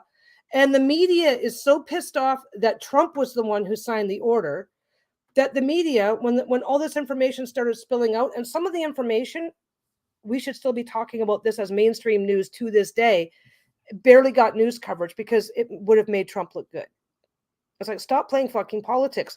We had one of the biggest UFO disclosures that we are probably ever going to get between now and when ET finally does land and say hello. And because of who signed a fucking piece of paper, it is getting no traction. Fucking, what's his name? Testifies before Congress. And they still wouldn't give it they still wouldn't give it coverage because the whole freaking thing started with Trump signing an executive order. People have got to stop playing politics. It's like, I'm not an American. I can have my own opinions, and we have a much different view of politics up here in Canada with I think we've got like 14 political parties, 13, 14, something like that. But yeah, imagine being the person that proves an afterlife. That would be so cool. You know what? I think we've had that proven over and over and over again. I think we've had so many people proving all sorts of stuff, and we just don't want to believe it. And we live in a world where, yeah, I watched that proof of my eyes and it stalled out. Stalled right out. This is what happens. We can talk about that. Because the reality is that it's not, here's the thing. We can talk about this because the reality is, and this is the part this is the part that disappoints me so much in the human fucking race. It's like Trump was not the person who should have been president, but he was. Trump did stupid shit while he was in charge. He did good shit while he was in charge, just like every other fucking president before him. And the reality is that between certain elements strongly associated with the media painted a very different picture. And I will tell you right now, if it wasn't for this anti-Trump hysteria that was triggered by the media, then I do not know how to describe this. The media played as big a part in Trump winning the election as anything else did, because the media was so fucking hysterical that people were like, guys are fucking idiots. And now nobody trusts the media. Nobody trusts the media. And unfortunately, the media is the only way we're going to get this information. So now we have to rely on people like me mouthing off on a live stream. It's like, okay, I'll take that on. I don't care. American media is so insanely biased. Now, like I said, Trump had his problems, but the unfortunate problem is so did Hillary Clinton, and that's why she didn't get elected, especially the fact that she's a flat-out racist. That's people were willing to let her be in charge because that was years and years and years and years and years ago. And I remember watching the news and all the scandals that were involved. Not scandals. I don't know how to describe this. I remember watching one particular news piece in particular that was reporting on something she'd done. And it was like, and this is like back in like the 80s. It's like, everybody's like going, oh my God. But anyway, both candidates came with their issues. And according to the media, the sun shone out Clinton's ass while Trump was the devil incarnate. And they need to, they did, like I said, I know so many people have very, very, very strong anti-Trump sentiments, and I have no problem with that. I have no problem with that. I'm a Canadian, so I'm not involved one way or the other. I didn't like either of them. That's fine, but I could recognize, Trump just wants a feather in his cap. We all knew that. Everybody knew that, and that's all fine. What I had the problem with was that right there. That is what I had the problem with, because not one report, everything, so much bullshit. And the thing is that honestly, at the end of the day, neither one of them should have been allowed to run. It's really that simple, but that's just my take on it. But it was a shit show then. It's a shit show now. But the media has too much power and too much willingness to twist everything up to what they do and don't need. Oh shit, that's still sitting there. I gotta go charge this. This is my. That's for cleaning my sewing machine. If you do a shit ton of sewing, one of these guys is cheaper than cans of air. I just noticed it back there. I was like, what the hell is that? I'm like looking in the corner. But anyway. Yep. I will tell you right now, sitting up here in Canada, watching article after article after article talking about how Americans are in a shitty situation because they're not voting for who's going to be president. They're voting for the lesser of two evils. So it does sound like a dentist drill, but it's not bad. It produces good airflow and gets the dust out of my machines, which is what matters. But we're not here to talk about American politics. Like I said, I'm up here in Canada, and we don't the two-party system. Yeah. Anyway, it was unfortunate then. It's unfortunate now. I don't know what's going to happen with this election, but I think the next election is where the next election is going to be really, really interesting. But yeah, we should talk about UFO disclosures. We should talk about the UFO disclosures because the really interesting, there has been some amazingly interesting stuff come out, and it's crazy how nobody's talking about it. I mean, these guys testified before Congress. David Grush and a bunch of other guys testified before Congress, both publicly and privately. And it was only like fringe media. And we're not talking about reporting on it. We're talking about fringe media got cameras in there. And we're live streaming shit and stuff like that. And mainstream media is like, oh, it's interesting. Let's see what happens. And then that was it. Total fucking radio silence. And these are people that are. David Grush was talking about how he saw stuff. The UFO disclosures were talked about more outside of America than inside of it. Because inside America, if you didn't know where to go look, you weren't hearing about it. Yeah. The Tic Tac, cool footage out there, kind of scary. That things are so much faster than we can fly. That's the thing. They were bringing in air. They were bringing in people like they brought in some guy who was actually in one of the. I forget who all they interviewed because I didn't watch the whole thing. I just didn't have time for it. But they've done full-blown interviews with some of these pilots that have encountered these things and said like, yeah, we don't know what it was. It was moving way faster. And remember that remember that Chinese hot air spy balloon? And then the 4 other unidentified things that they shot down and refused to disclose what they were. Oh, well, we shot these down, but now that we figured it out, and then these groups that nobody ever heard of are like, oh, well, we put up private hot air balloons. It's like, that's not what was being reported. It's like, it's fucking crazy. We should talk about that next time. That should be the next one.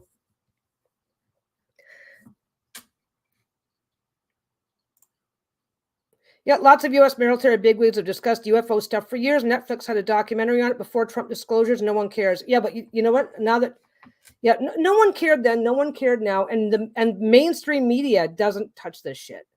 Mainstream media stays as far away from this shit as possible. And it's weird. It makes no fucking sense because, nobody wants to. Yeah, I want to go find that. If you go on to Netflix and look at and just put in UFO, you'll find a few things on it. But yeah, it just gets crazy. But anyway, we're supposed to be talking about ghosts. I think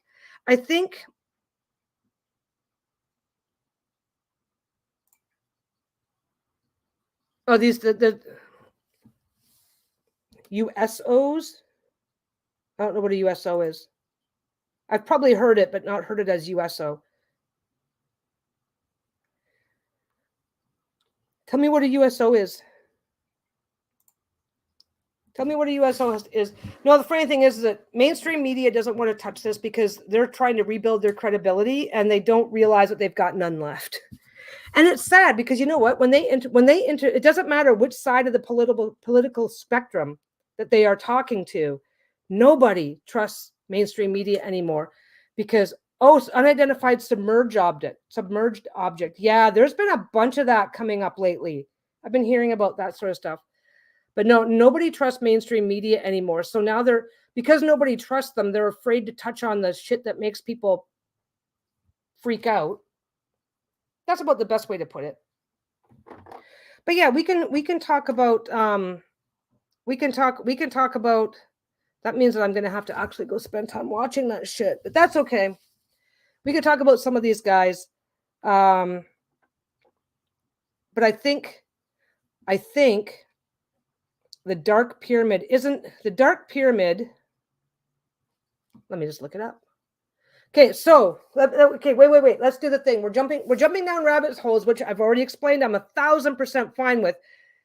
So we've kind of established that we haven't talked about any actual ghost stories, but we've kind of established where most of us sit in terms of what we think a ghost is, what we believe, how we believe it, and we're good, right? Yeah. I think I'm good.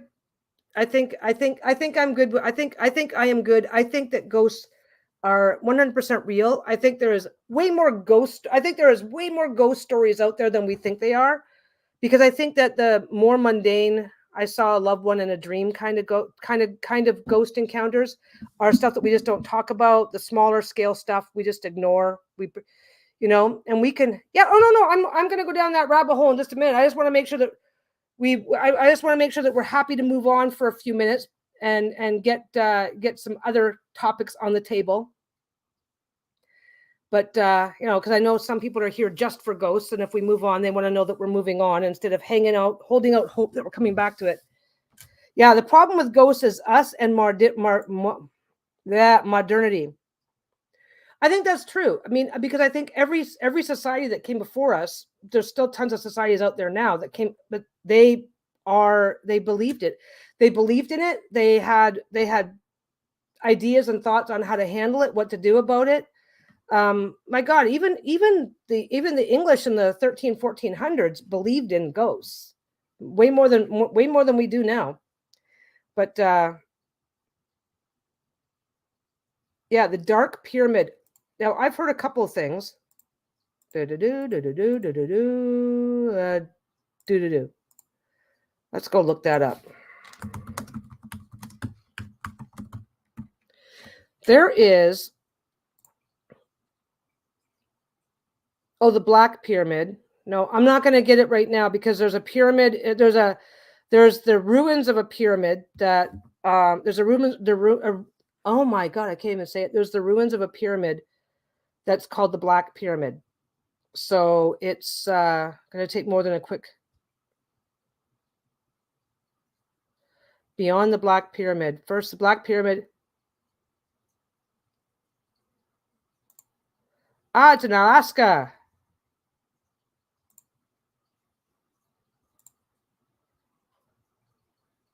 No, I don't want to see that.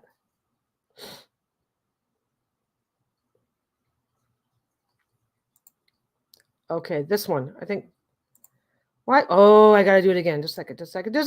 Oh my God, just a second. Don't worry, I'm just talking to myself, not you guys. This? A conspiracy theory involving alien weapons, pyramid-induced orgasms, and court-martial generals leads to one man's disappearance in Denali National Park. Is that the one you're referring to? Alaska, aggressive animals, etc. I stumbled across something about this not too long ago, and it's really fucking creepy stuff. That's something else that we can talk about too. We can do a general or a deep dive into pyramids, because pyramids are found on every fucking continent. And there's even a rumored pyramid in Antarctica, which was subtropical something about 30,000 years ago, they said. Anyway.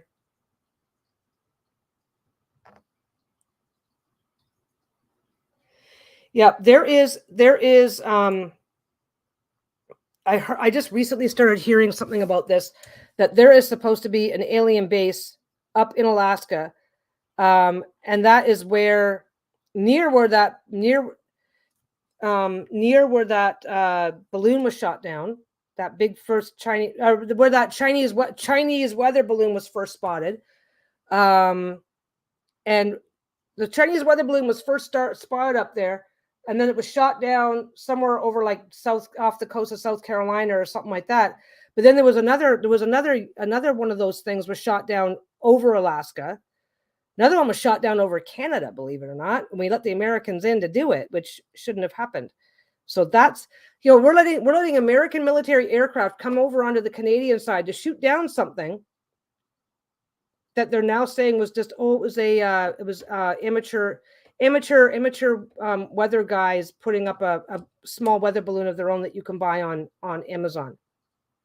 Yeah. Okay.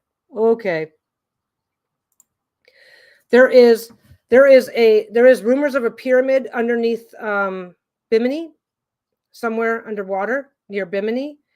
There are obviously the South American pyramids. There are pyramids. There are rumors of pyramid structures throughout various areas of North America. That's something to talk about. But yeah, we can talk about the UFO disclosures, David Grush and those exposures.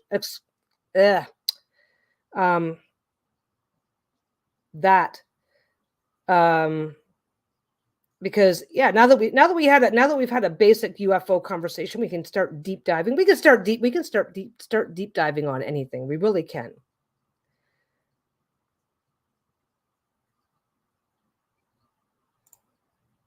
There are so many stories about like Area 51, right?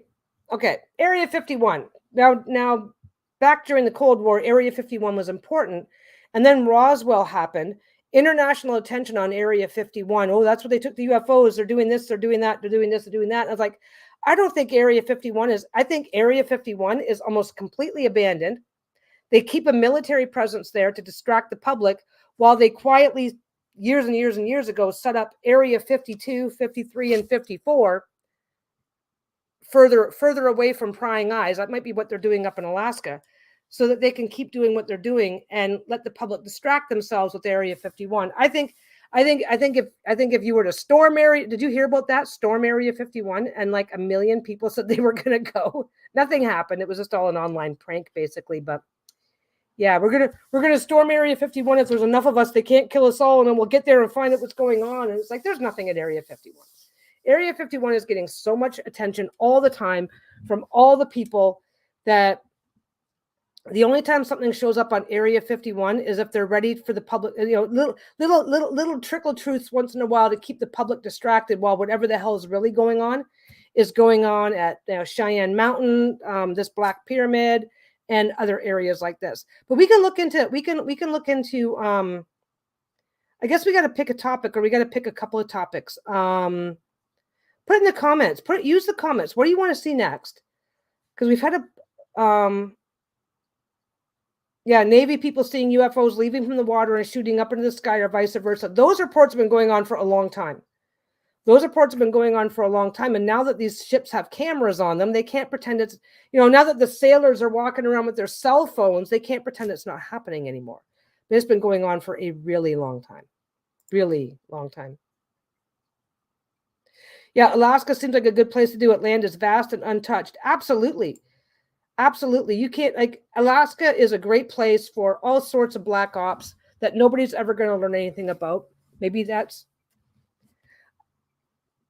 is why those hot air balloons were going up over Alaska. I don't know. What are you most interested? I'm interested in all of it. I love exploring conspiracy theories. I love exploring. And don't forget, even the idea, ghosts is a little bit different, but even that, there's conspiracy theories wrapped around almost everything.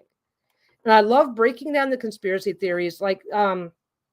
Is there a secret military base up in Alaska where they are doing Area 52 type experimentation? Absolutely. And yeah, I would love to tackle almost any topic. And so I am I don't know. Yeah, I am interested in all kinds of things, and as I'm the one that's in charge of the stream, so we'll get there. I don't think I have any one you cycle, right? I don't think I have any one topic in particular that is my absolute favorite. UFOs most likely.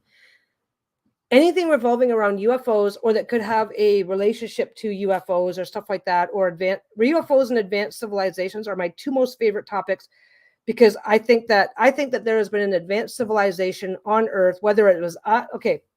I made a comment once that somebody really liked, and I want to see if I can remember it. Whether it's whether it was us in a different form, or whether we were their pets that just got left behind. I forget how I said it, but anyway, I think that they were advanced civilizations before us, because we've only had, like, since the last ice age, we've only had how much time to develop our entire civilization? But before the ice age, we had 100,000 years or so of stability. You know, we had like over 100,000 years of stability, but intelligent life didn't develop. But it has now. It did now. It did now. It did now. It's like, that makes absolutely no sense to me.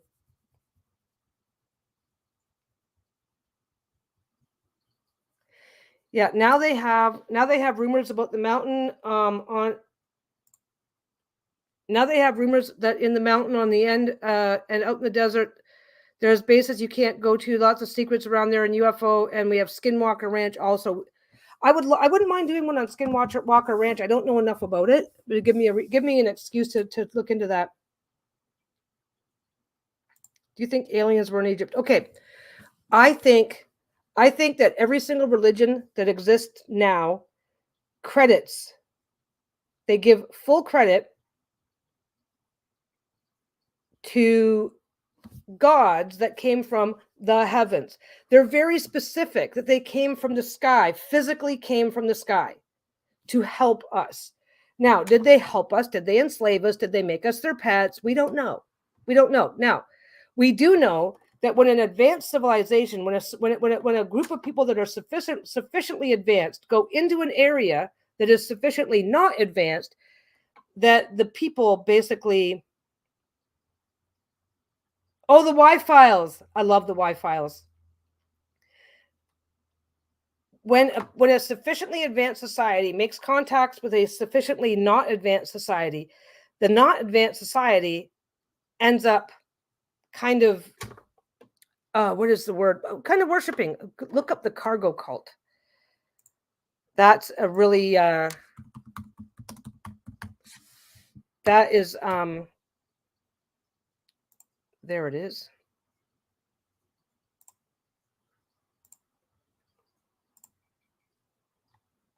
Okay. I don't know if I can get this photo bigger. I can't. Fuckadoodle. Let's see. Do. It's not in English. Tout refusé. Let's do that. Okay. This is, it's not one of the best ones, but whoops, let me see. Share this tab instead. Oh, I guess I can do that. No, I don't want to do that. Stop showing me this shit. There we go. That is, now this is obviously it's years and years and years old now. But that during World War II, planes were flying over these uncharted islands that had never had Western contact before, had never had advanced contact. And so they were seeing these planes and shit flying overhead low, because they're flying low, right? They're coming off of aircraft carriers. They're flying low. They're seeing this shit. They started praying to them, building their own, hoping to attract the gods to come and help them, to come and lift them up, to come and do whatever. So that's exactly what a cargo cult is. The less advanced culture perceives the more advanced culture as deity. And we actually saw this in modern times. Like I said, during World War II, there's a whole bunch of uncharted Polynesian islands and whatnot throughout when the United States was warring with Japan, right? And all kinds of uncontacted tribes in the area, and this is what they were doing. They were seeing these. They were seeing these planes. Oh, this is obvious. This is awesome. This is amazing. These must be gods. Let's attract the gods. So they would build these so that the gods would see that they want them to come, and they would come and visit. This is what they did. Is there another one? There was a bunch of pictures. Let's just go to this.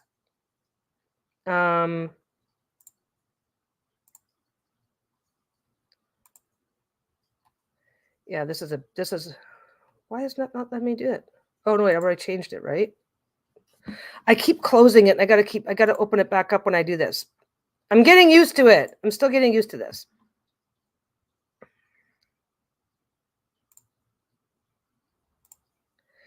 So yeah, so there you can see 3 right there.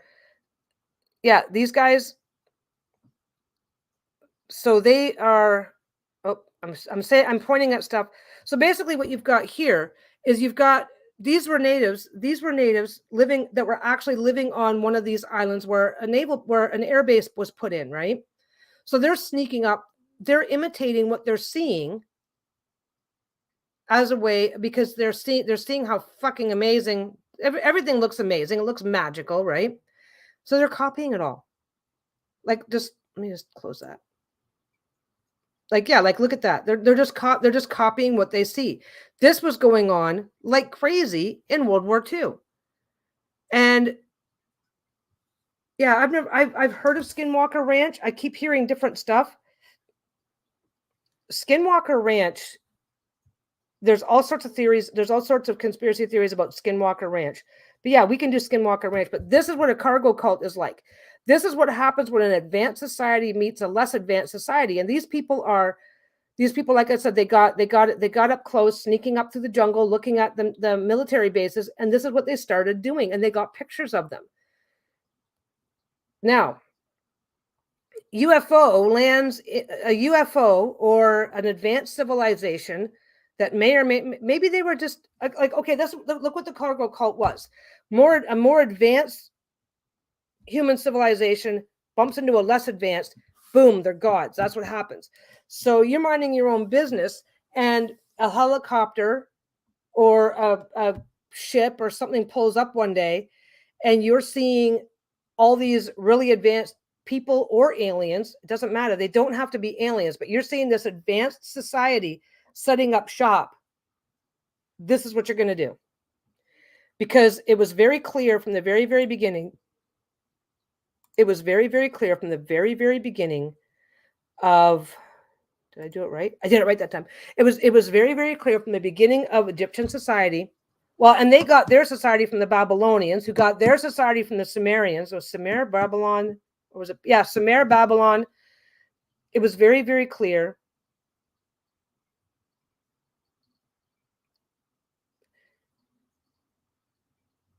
Wait a second. Okay, I'm going to finish my thought. So it was very, very clear that whoever or whatever they were viewed as gods, and they immediately took over the ruler. They immediately became the ruling class, and every other class under them, the not deity, became their servants and slaves. Okay. Now, I think it's possible that we have a combination effect. I think it's possible that some of them may have been. I think, okay, ET lands over here, uplifts this entire society, then ET goes away, and then corrupt elements in this society start hitting up the natives to form their own rulership. I think we can safely have a combination of both, which is probably why the stories get so convoluted so quickly. But every single society that existed back then attributes their society being as great as they were to the gods showing up in person. And they were waging war on behalf of the gods. They were doing all sorts of stuff, and they were all the gods. And some of the gods looked human, some of the gods didn't. Yeah. If ET lands right now, we are the less advanced culture. We've got no way to get to them. So they are obviously the more advanced culture by being able to get to us. Give me 1 second.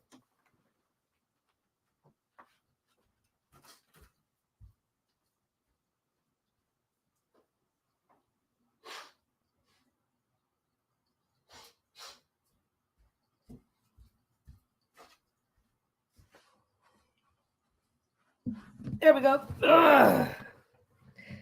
I think that is why there's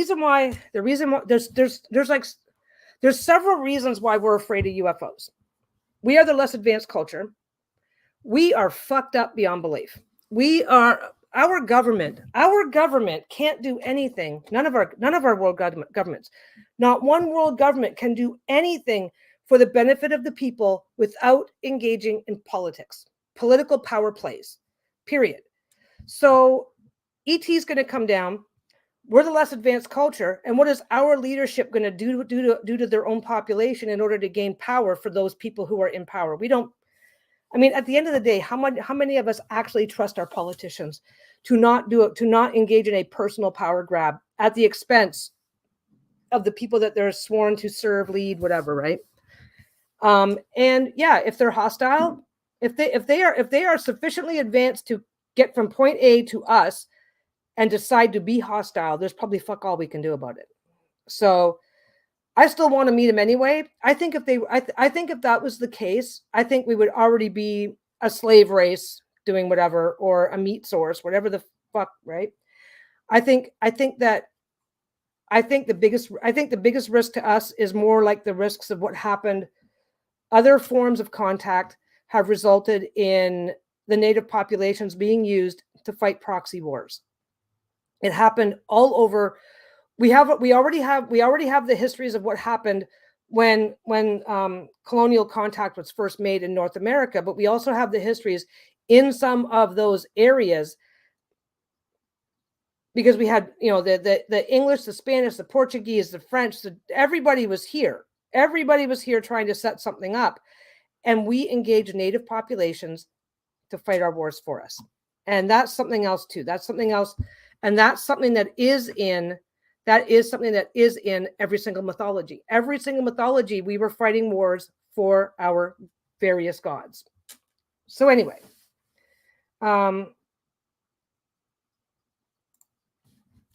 so in that case, what does it mean when people now are revering the deifying Pleiadians, Akashic record masters, light beings, the Greys, etc.? See, I think we are no better. We are no better and no better off than the Polynesian natives who started the cargo cults. We are no better off than those people. And we all hope to get a personal benefit or reward. Most people that are involved and I think we're going to have to rely on them having better ethics than we do. But that's a whole separate conversation right there. And yeah, it's me. Tammy says they have the best scientists there now studying it and have lots of evidence on UFOs. Absolutely, they're fine. We're finally putting energy and time into studying UFOs because there's just way too much evidence to ignore now. But as soon as they started taking it seriously, the first thing they did was started power plays and politics and stopped talking about it. So that is a whole separate thing. Maybe all those ghosts that we were just talking about are going to show up and help us with that. I don't know. But no, there's a whole lot of there's a shit ton of, the world's a big place. There's a lot going on. Yeah, if I were them, I wouldn't come here. Honestly, we just might not be. We know how much life there is in our solar system, but we don't know. For all we know, planets like this are a dime a dozen, and we're just not worth it. Or because I think if habitable planets were rare, I don't think we would. If habitable planets were rare enough, I don't think that we would be still a free and independent people. Not with all of the evidence that we have that we are experiencing some form of visitation by a very advanced race. Whether it's like, for all we know, there could be a secret enclave and they're all humans just like us. We don't know. But there's obviously a very advanced someone or something out there that shows up from time to time to check in on us at the very least. And I think if habitable planets were hard to come by, that they wouldn't be just watching us from a distance and not doing anything. I think they would already be stepping in and taking over. That's Illuminati. Honestly, that is a lot of Illuminati stuff. And it's really, really interesting because the stuff about Illuminati is still alive and well. It's just not as common anymore. But yeah, like I said, I can hit and run on a ton of topics. My problem is I can hit and run on a ton of topics. There's definitely a need to deep dive into some of this stuff, which I haven't done for a while, which is why I'm doing this, because I get to deep dive. I get to deep dive too. I get to deep dive too into stuff that I haven't really taken a look at in a while. Freemasons. Yeah, Freemasons and the Illuminati. Some say they're connected, some say they're not, and it's really there's Freemasons are definitely a secret society, and there's the Freemasons, there's the public Freemasons organizations that we're aware of, and then there's Freemasons. And I think there are actual secret societies that literally do control huge parts of what we do. And I think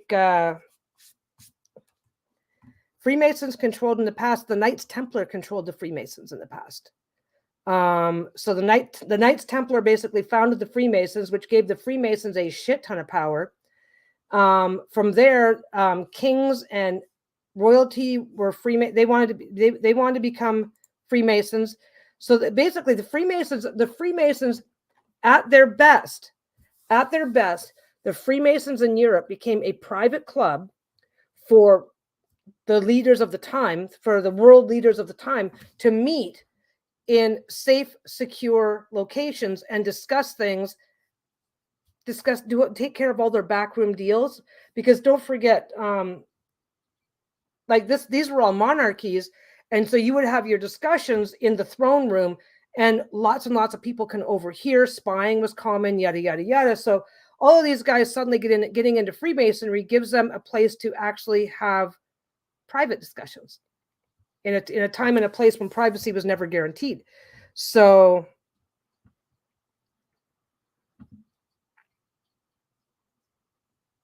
yeah, World Economic Forum is new Freemason equivalent. Yeah, you know what? Any group that has the ability to privately and without consequence set policies, economic policies, or any kind, they're already a problem. I mean, I totally get the idea of national security and stuff, but the Eastern Star is the women's version of the Freemasons, and their ability they are limited in what they can do.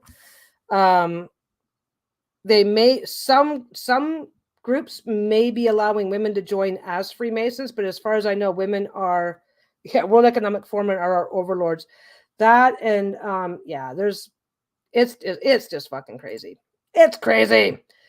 But we can talk about various conspiracies. Like, I mean, I think some conspiracies are worth taking seriously, even if nothing's happening. Does that make sense? Even if the World Economic Forum is not exerting unreasonable amounts of control, even if they're not doing it, the fact that they have the capacity to do it is fucking serious and needs to be taken seriously. And yeah, it's something worth looking into. But what are we going to do next? So are we going to do the Black Pyramid? I think that was the one that was catching attention.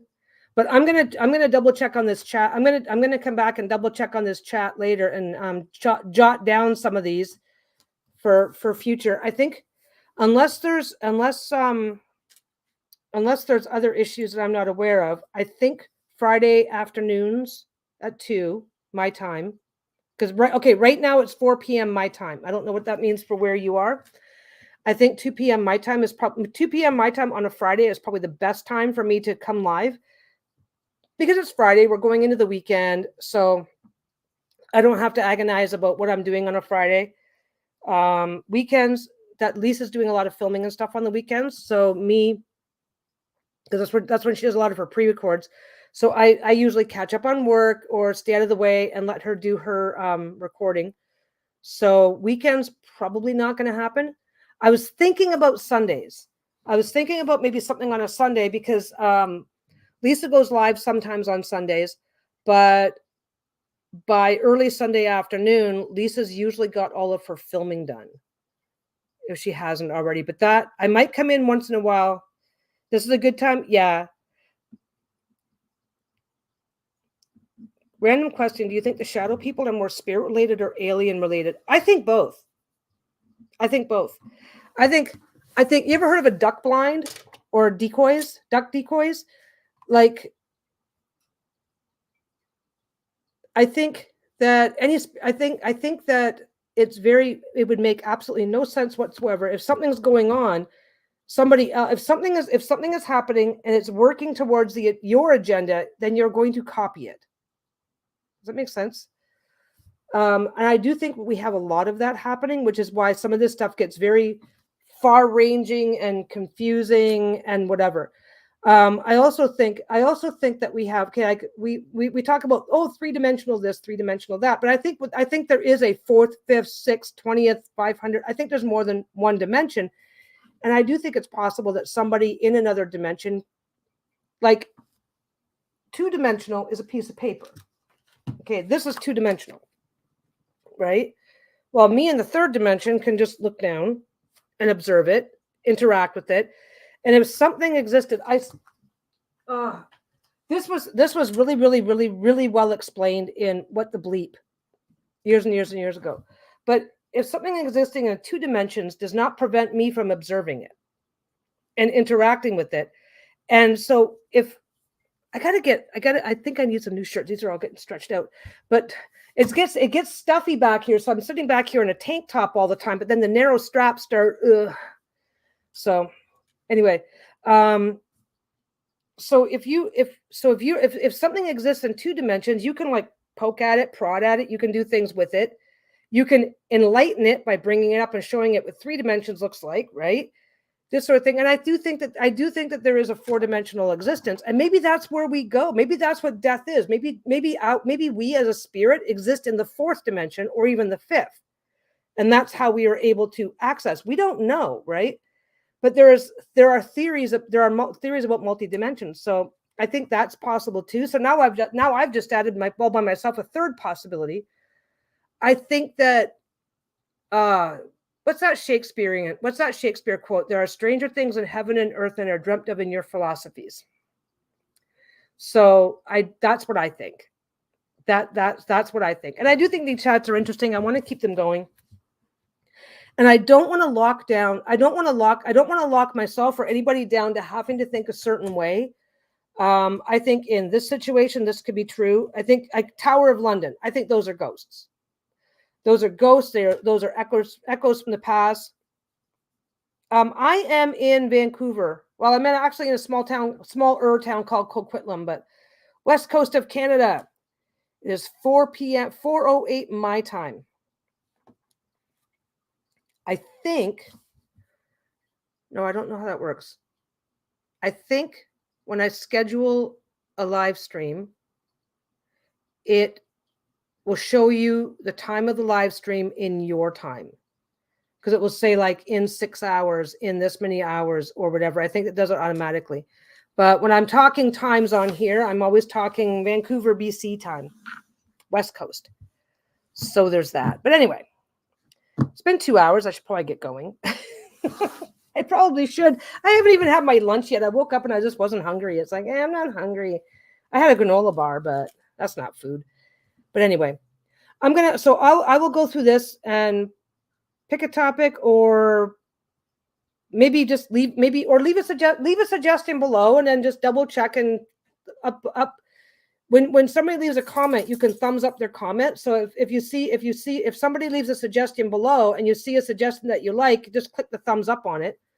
Mind you, this is a live stream, so it's going to drop. It'll drop and not be available, and then it'll come back in a few hours or tomorrow morning. So, well, I'm glad you loved it today. Yeah, I'm all about jumping down the rabbit hole and seeing where it takes us, because we started off talking about ghosts. Now we're talking about UFOs and Skinwalker Ranch. So I do want to do one on Skinwalker Ranch. People have been talking about that a lot. But I do want to talk about the Black Pyramid. That's kind of that's new. And I think it wasn't until that UFO, that Chinese spy balloon incident, that people even started talking about that. But I have believed for a very long time now that nothing exists at Area 51 and that they've quietly moved on to other areas. So we'll see. But anyway, I'm going to get going, because if I don't, I'm going to keep saying goodbye for the next hour and a half. Glad you guys had fun. Hope to see you again soon. So Fridays at, oh yeah, things to research for sure. And the chat will be available. So if you come back and you just go to the end of the video, that you'll be able to scroll back up on the last little bit of the chat here and jot things down if you haven't already. But yeah, so I'll take a look and we'll pick a topic, or you guys suggest topics, and if there's enough of an interest in a particular topic, we'll go with that. And Fridays at 2:00 for sure. I'm still going to come on and just do hang out with me videos while I sew, because I still have sewing to do. But I didn't do any this week because I was just busy. I was just busy being broken. I pulled a tiny muscle, and I mean a tiny muscle in my back, because I don't know if you guys have ever heard me sneeze, but too. I managed to pull a tiny muscle in my back. So it's like, well, I guess I'm playing video games this week. I'll catch it up next week. It'll be fine. But I gotta get my hat. I gotta do something with my hat. I don't want to get it dirty. I don't want to lose it. But anyway, but yeah, there's so much of this stuff to talk about. So much, which is, because there's just the world is a big place. Can you imagine? The world is a big place now. Oh, you know what? Okay, my bookmaking, I haven't started on it yet. I'm gonna have that. And I found a piece of this. So that is going to be the cover. I was going to sit down with that earlier this week and just do a hangout, how are you chat? Like I said, I pulled this teeny tiny muscle in my back. So if I'm sitting in weird, it's fine now. But whenever I sat in a weird position, I would get like little back spasms and stuff like that. It's like, just, you hit a certain age and it's like, your body goes, how can I fuck up your week this week? So yeah, so I'm doing great. Everything's fine, but it's like, I'm not sewing for a few days. I've got other things to do. So I focused on that. Now that I'm feeling better, I'm going to get back to some sewing. Maybe I'll probably catch up over the weekend. But the book cover is now this. Okay. This is going to be a FAFO project. Fuck around and find out what I'm doing for anybody who may have missed it. I was sent this deck, the Rabbit Tarot, right? And Blue, the person's name is Blue. The person who sent it to me was kind enough to put together a book, put together the meanings and stuff. So I am just messing around. I'm gonna make a cover. Then I'm gonna punch 3 holes, and bind it onto whatever cover that I make. So it's not going to be a high end project. I am focusing on that redneck project. This is my focus. That redneck project that does the job and happens to look nice. So it's not an actual book binding. Yeah, a FAFO project, because that's all it is.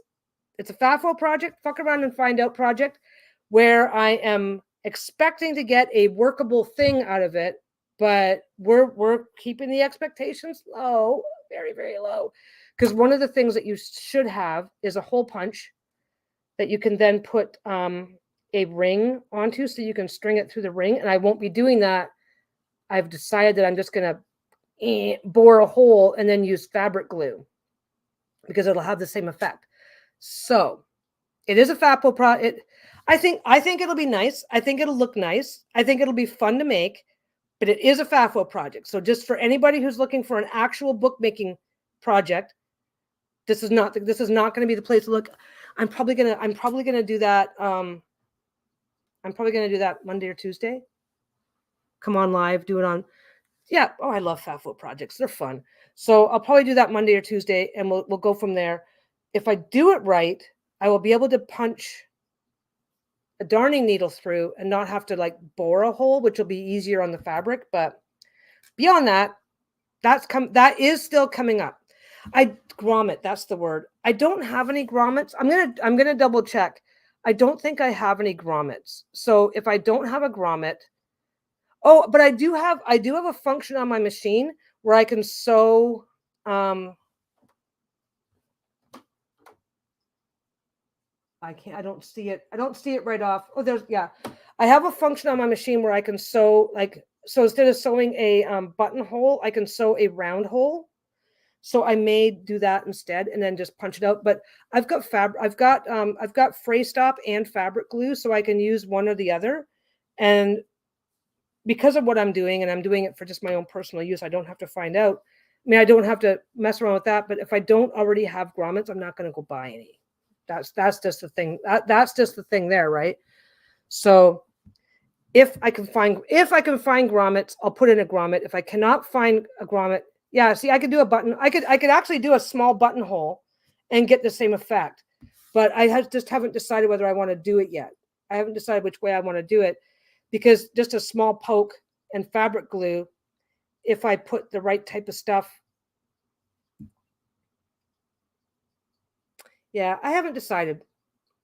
Yeah, the sewing thing is going to work, and it's going to save me like an hour. So, because I'd have to put in at least 6 holes on each side. So we'll see. But this is the fabric I'm going to use, and we're going to go from there. So that's coming up on a hangout. That's going to come up on. See, I told you, if I spend too much time saying goodbye, I'll stay here forever. Anyway, that's still coming up. I'm still working on that. I'm still working on Lisa's quilt. I was going to work on that this week, and it's like, oh, it was the stupidest thing too. It was like, because you ever do you pull a muscle, right? And then you know, after a couple of days you can identify it. It's like one of those little itty bitty muscles, but it's like right there in the small of my back, and it was pissing me off. And it's like, oh well, Lisa, I got a bunch of stuff here. I got a bunch of stuff to do. So I'm going to get back to work. Well, I'm going to get to work. I haven't even started working today. I'm going to go get a snack, and I'm going to get to work. And yeah, it'll be an in the moment thing. Absolutely. It's going to be a FAFO in the moment project. That's what I want it to be. That's fun for me. That's fun for me. This is what today's chat was. It was a FAFO in the moment chat, and it was fun. So we're going to stick with that. In the meantime, I'm going to get going. Any comments or suggestions that you want to make? Yeah. Yeah, waffle all the time. Any comments or suggestions that you want to make them below. Like I said, the video is going to disappear for a few hours, but it'll be what it's going to be. Anyway, you guys have a great weekend. Look for my hangout whenever I'm ready to work on the book. I'll do it as a hangout. And next, I'll have a topic for next Friday. And so Fridays are going to be the paranormal ponderings, but we're not going to call it that, I guess. I don't know. And everything else is probably going to be just sewing. And I may do some stuff on Sundays, but I've got to check with Lisa because it will depend on her schedule. But sometimes, well, I already explained that. I don't need to explain it again. It's not a big deal. I very rarely have opportunities to show up on the weekends. That's the punchline. And if and when I do, I might start showing up on weekends, but we'll see how that goes. In the meantime, I am going to click the button this time, and I will see you guys soon. So have a good one.